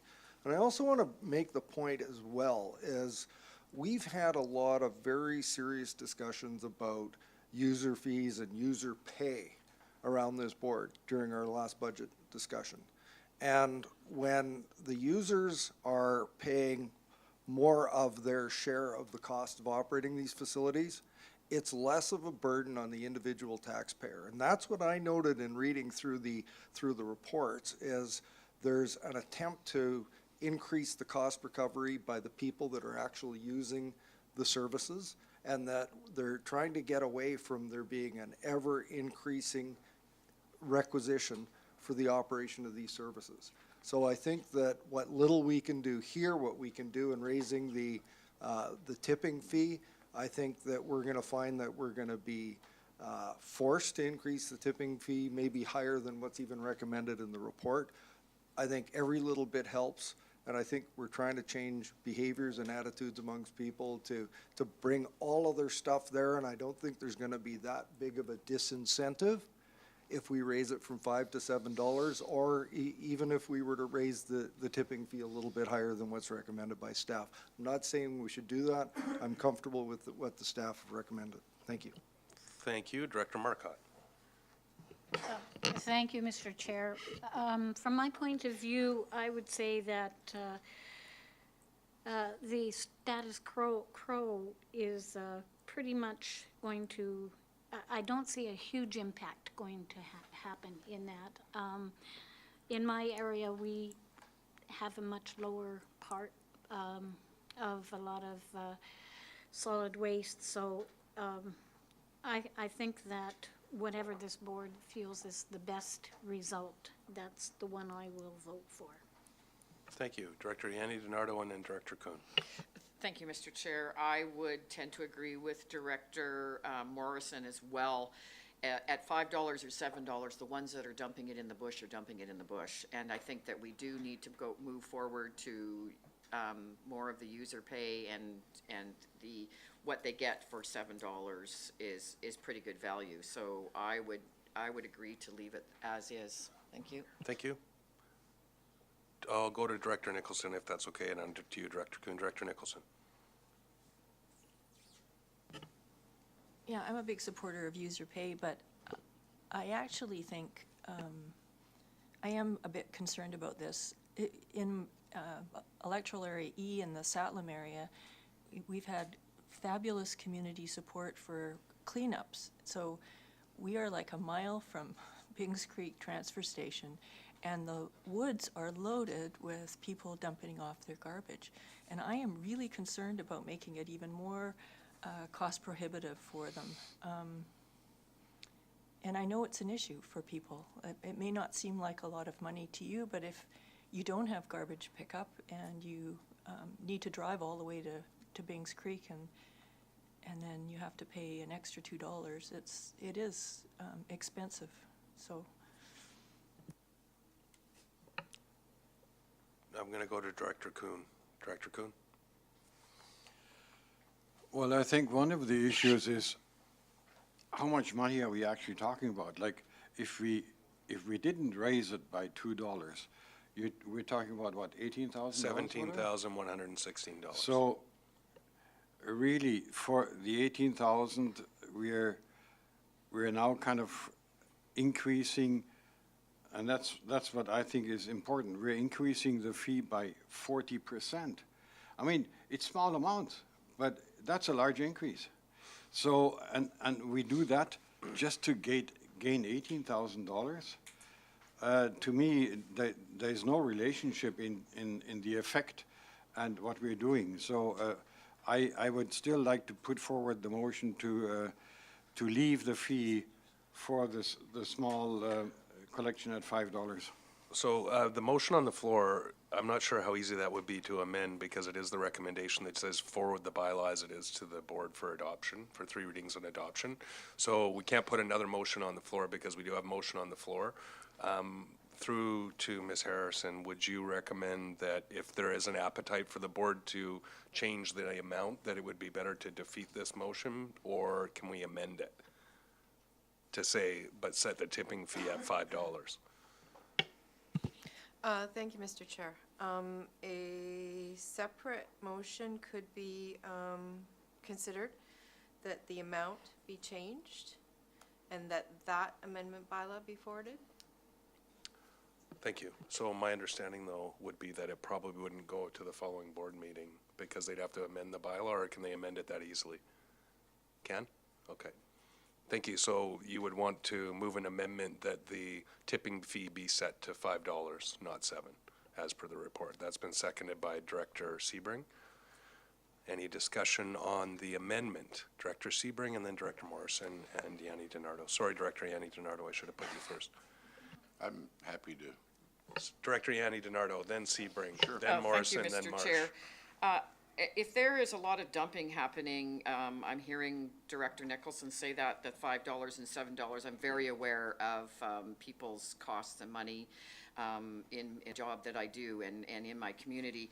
But most importantly, maybe that the other areas should get on board to coming in and getting their garbage picked up would be a solution, a complete solution, besides this tipping fee. I mean, I see some areas that do, some that have recycling, some that don't. The better thing is for everybody to get on board, so it makes it cheaper for everybody, and we make sure that it's not being dumped into the bush. Thank you. Wouldn't usually do this, but here. Director Sebring. No here's allowed from the chair. I would concur with the mover of the amendment. This is a 40% increase.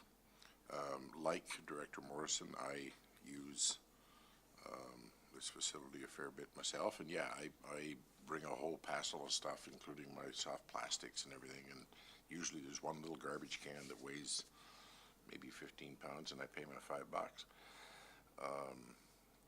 But I do believe that we are creating a disincentive here to continue to do that with this increase.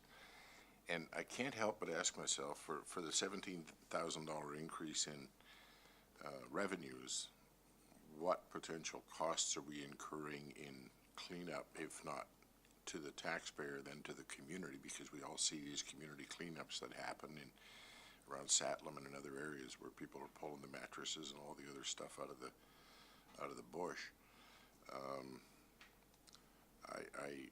I just can't see. To me, this seems niggling, just a $2 increase. I'd say leave it where it is. Thank you. Thank you. Director Morrison. this isn't a hill I'm gonna die on, but I'd like to turn and through you to staff. My read of the reports are that we're facing ever increasing deficit scenarios based on the status quo moving forward, with new contracts coming forward, increase the shipping costs, increase the fuel costs. So if we choose to set aside this increase for this minimum fee, where will the revenues be generated from to replace it? Mr. Adair. Thank you, Mr. Chair. Well, in the recommendation, the biggest bulk of revenue is obviously coming from the rise from $140 a ton to $148. That's anticipated to lead to almost $200,000 in additional revenue. So, and the other revenue for the minimum charge, that's going to contribute to it, and it will help. It will help offset the costs. And I think the debate around the table is healthy, but I couldn't comment if the board would like to utilize that $18,000 or go on the other merits of keeping it at 5. But the bulk of the increase is definitely in the tonnage, the rise to $148 a ton. Thank you. So, yeah, any extra money would come from requisition. I was going to answer it, but, yeah, thank you. Requisition. Director Marchand and Director Kuhn. And this is still on the amendment. Yes, thank you. I've listened to both sides on the amendment, and my hunch is that folks who are dumping, that they're not going to stop dumping, that because of a fee change. And the folks who are, which it looks like they're fairly same number, would you say? It seems like it's 8,500 and something, I don't have that in front of me, that are using this drop-off at $5. 8,500 people. I suspect those are people that are dedicated to doing that. And, you know, the fact really is that this is one of those things where many of us pay more than others for this service to happen. I put my first garbage can out in probably 6 months after cleaning my shop out. But I still pay the 84 or whatever it's gone up to now a year for my garbage to be picked up at the curbside. And there's people that put their garbage can out every other week in North Cowichan, and they only pay that amount. So it's not a just service, user pay service, really. But I do feel that that extra $2 and any conversation it might create in the community might help people to consider more their purchasing and what they're purchasing.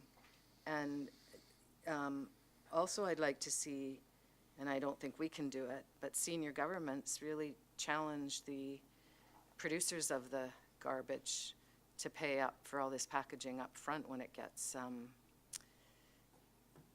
just, you know, passed down to and I don't know how we make that happen, but anyway, so I'm not supporting this. I think the staff report makes sense. Thank you.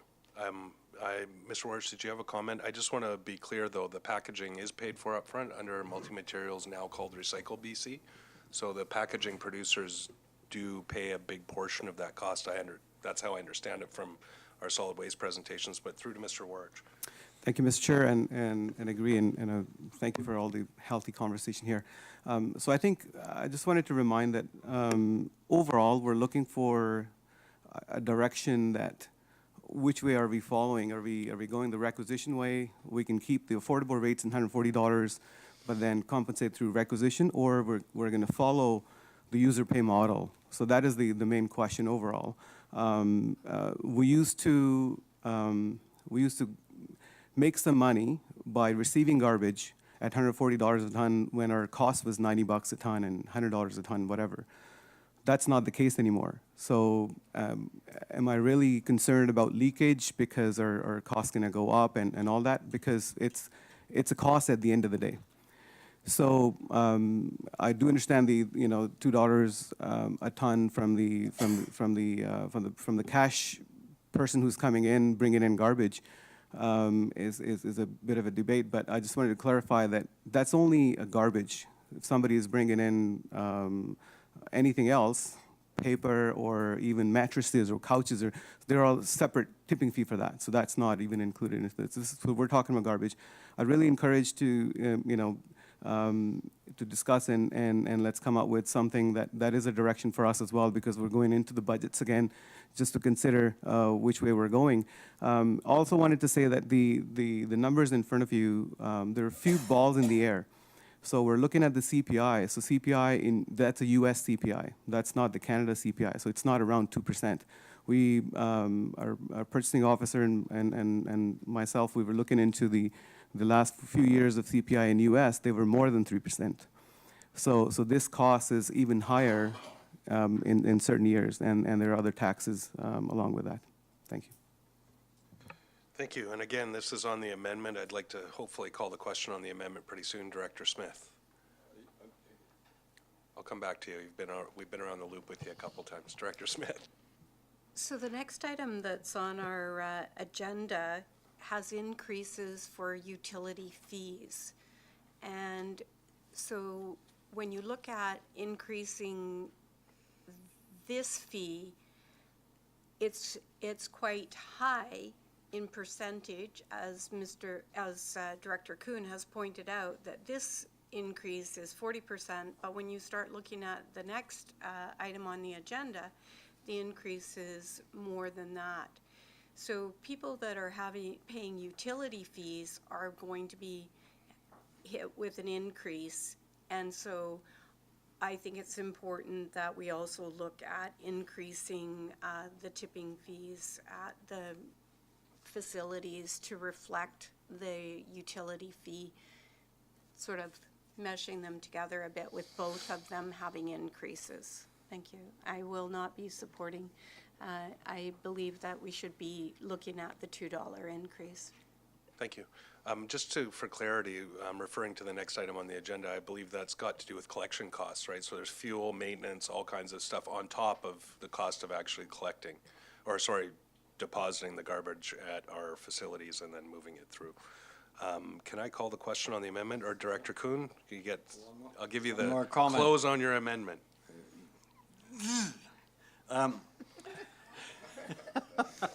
That sounds like you when you had to pay the $2 extra. Hold it for a second. Give me a chance here. There's an increase per ton disposal fee from 140 to 148. Why don't we make that 150? 148 is such a strange amount. Make that 150, that'll cover more than the other $2. And there would be the recovery. One amendment at a time? Yes, I'll amend the whole damn thing. Okay, I'll call the question on the amendment that you've already got on the floor, and that's just to fix the rate at $5. All those in favor? No. So better to count opposed. Do you need those names or just a number? It's defeated. Thank you. So we're back to the original motion. Director Yanni DiNardo. It's been moved and seconded. Okay. Supportive of that. Just call the question. Thank you. All right, I'll call the question. All those in favor? Opposed? So 1, 2, 3, 4. It's carried. Thank you. Moving on to R9. Oh, sorry, Director Acton. I would just like to make a comment about communication to the community. It'd be really great I've seen some initiatives like at Eco Village, they mention how far our garbage has to travel to get to a dump. So as you're putting out your garbage, you're aware of that. So I think there's a lot of, people in the community don't even realize that we ship our garbage off the island. So I hope there's some plans to do some of that better and talk about these tipping fees so that we can start to get to the source like Director Marsh talked about. We're actually going through a thing in our municipality, and we're borrowing materials that I think do have that information already from the CVRD. So I know our diversion campaigns have a lot of that information in, and we're actually leveraging the materials that were developed by the CVRD as an initiative in Ladysmith. So I think those materials do exist. So I've got Director Yanni DiNardo, and then. Thank you, Mr. Chair. I think it's not so much about diversion. Well, it's again, we also- don't have an item on the floor. This is just an open discussion now, so The go ahead. diversion is one thing, but it's also the consumption. So really, it's in our, if we're going to be doing education packages, it's about how much, even if it is to be recycled, it's about how much packaging and what we're purchasing that is a problem, but Yeah, anyway, that's a bigger information problem. is actually in this, in the CVRD materials as well. Thank you, Director Acton. Well, then I would say let's recycle it, and let's also look at some of these other ways. Like, they actually have labels that they put on on their garbage can. We could do stuff like that too. But sure, if we have the information, but good to bring it back out again. Definitely. Ms. Harrison, R9. Thank you, Mr. Chair. Item R9 is a staff report from the Recycling and Waste Management Division, Engineering Services Department. And there is a recommended resolution within the report that CVRD bylaw number 4277, garbage and/or recyclable materials collection amendment bylaw 2019, be forwarded to the board for consideration of 3 readings and adoption. Thank you. Moved by Director Morrison, seconded by Director Wilson, and Director Morrison to speak to it. Thank you, Mr. Chair. And as one of the jurisdictions that will, again, have the highest fee, I think most in my community are quite willing to pay for it. Our jurisdictions at the lake have gone to summer collection to deal with animal nuisance issues and the likes. And I just, one of the benefits of being here a little while is that we did experience when private companies were the operators for the CVRD, and we had substantial unexplainable increases to the to our rates. And with the advent of Recycle BC or MMBC, we had that subsidy that this board or previous boards voted to subsidize the curbside collection. And for a number of years now, our communities have benefited from that. I've seen some annual rates that seem very low. Going to $180 plus per year for collection in my area it's essentially we're not going to have that subsidy any longer. And yet I think most of my community are very happy with the quality of the service that we're receiving. And that's what we're in the business of doing, providing service that for our residents. And I believe that they get good value for money in what our staff provide. So I'll be supporting this. Thank you. It's been moved and seconded. I don't have anyone else on my speakers list. I'll call the question. All those in favor? Opposed? Director Marcotte opposed? Oh, that motion passes. Sorry, I was like, wait a minute, we don't have collection out there. Oh, yes, we do. We have recyclable collection. Just have to bring that up every time as an Area H resident. I spend more on gas than $7 to get my garbage to the dump, so. Anyway, moving on. Ms. Harrison. Thank you, Mr. Chair. We have no information items, no unfinished business, no new business, so we move to question period. Question period. If anybody would like to ask a question through the chair, I'll do my best to answer, and if not, I may have to refer you to staff. Well, have to follow up. I don't know. I guess this will be through the chair to staff. No, sorry, you would, staff doesn't answer questions here. I'll do my best to answer. If not, you may decide to contact staff. And make sure your microphone's turned on. This question is Thank in you. relation to the staff report about Fisher Road again. I guess I'd like to ask, what is the point of retaining recognized experts to conduct studies and then we reject the recommendations? So I'm not sure if that's something you can answer, because the Thurber report had recommendations for additional monitoring wells. The more recent Western Water Associate Limited had recommendation for additional monitoring wells, and yet we reject that. So I'm just, I guess the community's confused and frustrated that we go through this process, but we ignore the recommendations of the people that we recognize as experts. Thank you. Thank you. Break our policy, sure. Mr. Carruthers. Thank you. Because Mr. I think Chair, there seems to. I think it's important Yeah. that I address this, and folks have clearly taken time out of their day, and they're interested in this issue. It should be noted that the staff report that you have from our staff is a reflection of the Cobble Hill Interagency Task Group recommendation. That involves Ministry of Forest Lands and Natural Resource Operations and Rural Development, the Ministry of Environment, and Island Health. We deliberately brought those folks in to this discussion because the CVRD, contrary to, and I appreciate that members of the public are not going to appreciate my comments, but it is not regional district, and I'm not, whether it's this regional district or any other, is responsible for enforcing contamination of the environment.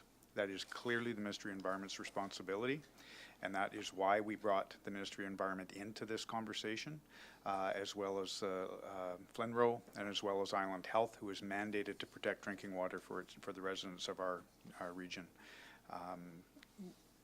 When the report was produced, the representatives of those agencies all met. Technical experts reviewed the report, and the recommendation that you had today and that you will receive again at a subsequent meeting is a reflection of those technical experts' opinion in relation to moving forward. So I just wanted to be clear on that this is not solely the CBRD staff's recommendation. It reflects what those agencies also had put forward, and I think you'll have another opportunity at a subsequent meeting to delve into this further as the matter was referred back to staff for further consideration. Thank you. Microphone. There's a button on it. Yeah, there you go. Got it, okay. Brenda Dawn, I have a question from the staff report as well, and it goes back to the wells. 2008-2009 Function 531 was passed as a bylaw funded by areas A, B, C, and D. 4 wells were drilled from that function with the intention of monitoring that water, and yet it says in here the function, there is no function for monitoring wells or monitoring water. In one area. You just mentioned Okay. that service is for 4 Okay, areas, so the wells were drilled with the intention of monitoring the water quality. Bingo. Funded by areas A, B, C, and D. So my question is, if those wells were not drilled for monitoring the water out of that function, what's the purpose of the wells? But my main question here is, a lot of the local residents pay out of their own pocket to have water testing done with full spectrum analysis at the cost of $4 per year for under $1,000. Why would this cost be up to $24,000? Thank you. That's a technical question that unfortunately I can't answer. I would say that there's, in your earlier statement in the input period too, you conflated, the staff report says that there is not a function for monitoring in one area, which is a fact, that's true. The function is for 4 discrete areas, and regional district government legislation doesn't allow performance of duties for a specific area when you're taxing 4. So I appreciate the frustration with that, but technically speaking, the report is accurate, and really it would be up to taxpayers in other areas that are unaffected to be contributing to that service. Now, Director Wilson, I think, made some valid points today, and that's why it was referred back to staff. So I would invite you at least to keep engaging with Director Wilson. He'll work through staff, and when the report comes back to the table, you may see that some of that input that you've given, as well as Director Wilson, reflected in what comes back to the port. So can we have an answer why up to $24,000 for? Again, that's a technical question. I think Director Wilson would likely be able to find out that answer for you. Okay, thank you. Thank you. Seeing no one else, I'll ask for a motion to go, I believe, into closed session. Moved by Director Morrison, seconded by Director Yanni DiNardo. All those in favor? Opposed? None opposed. Motion carries. We'll give about 5 minutes. Please don't go anywhere, directors, because 5 turns into 20. Thank you.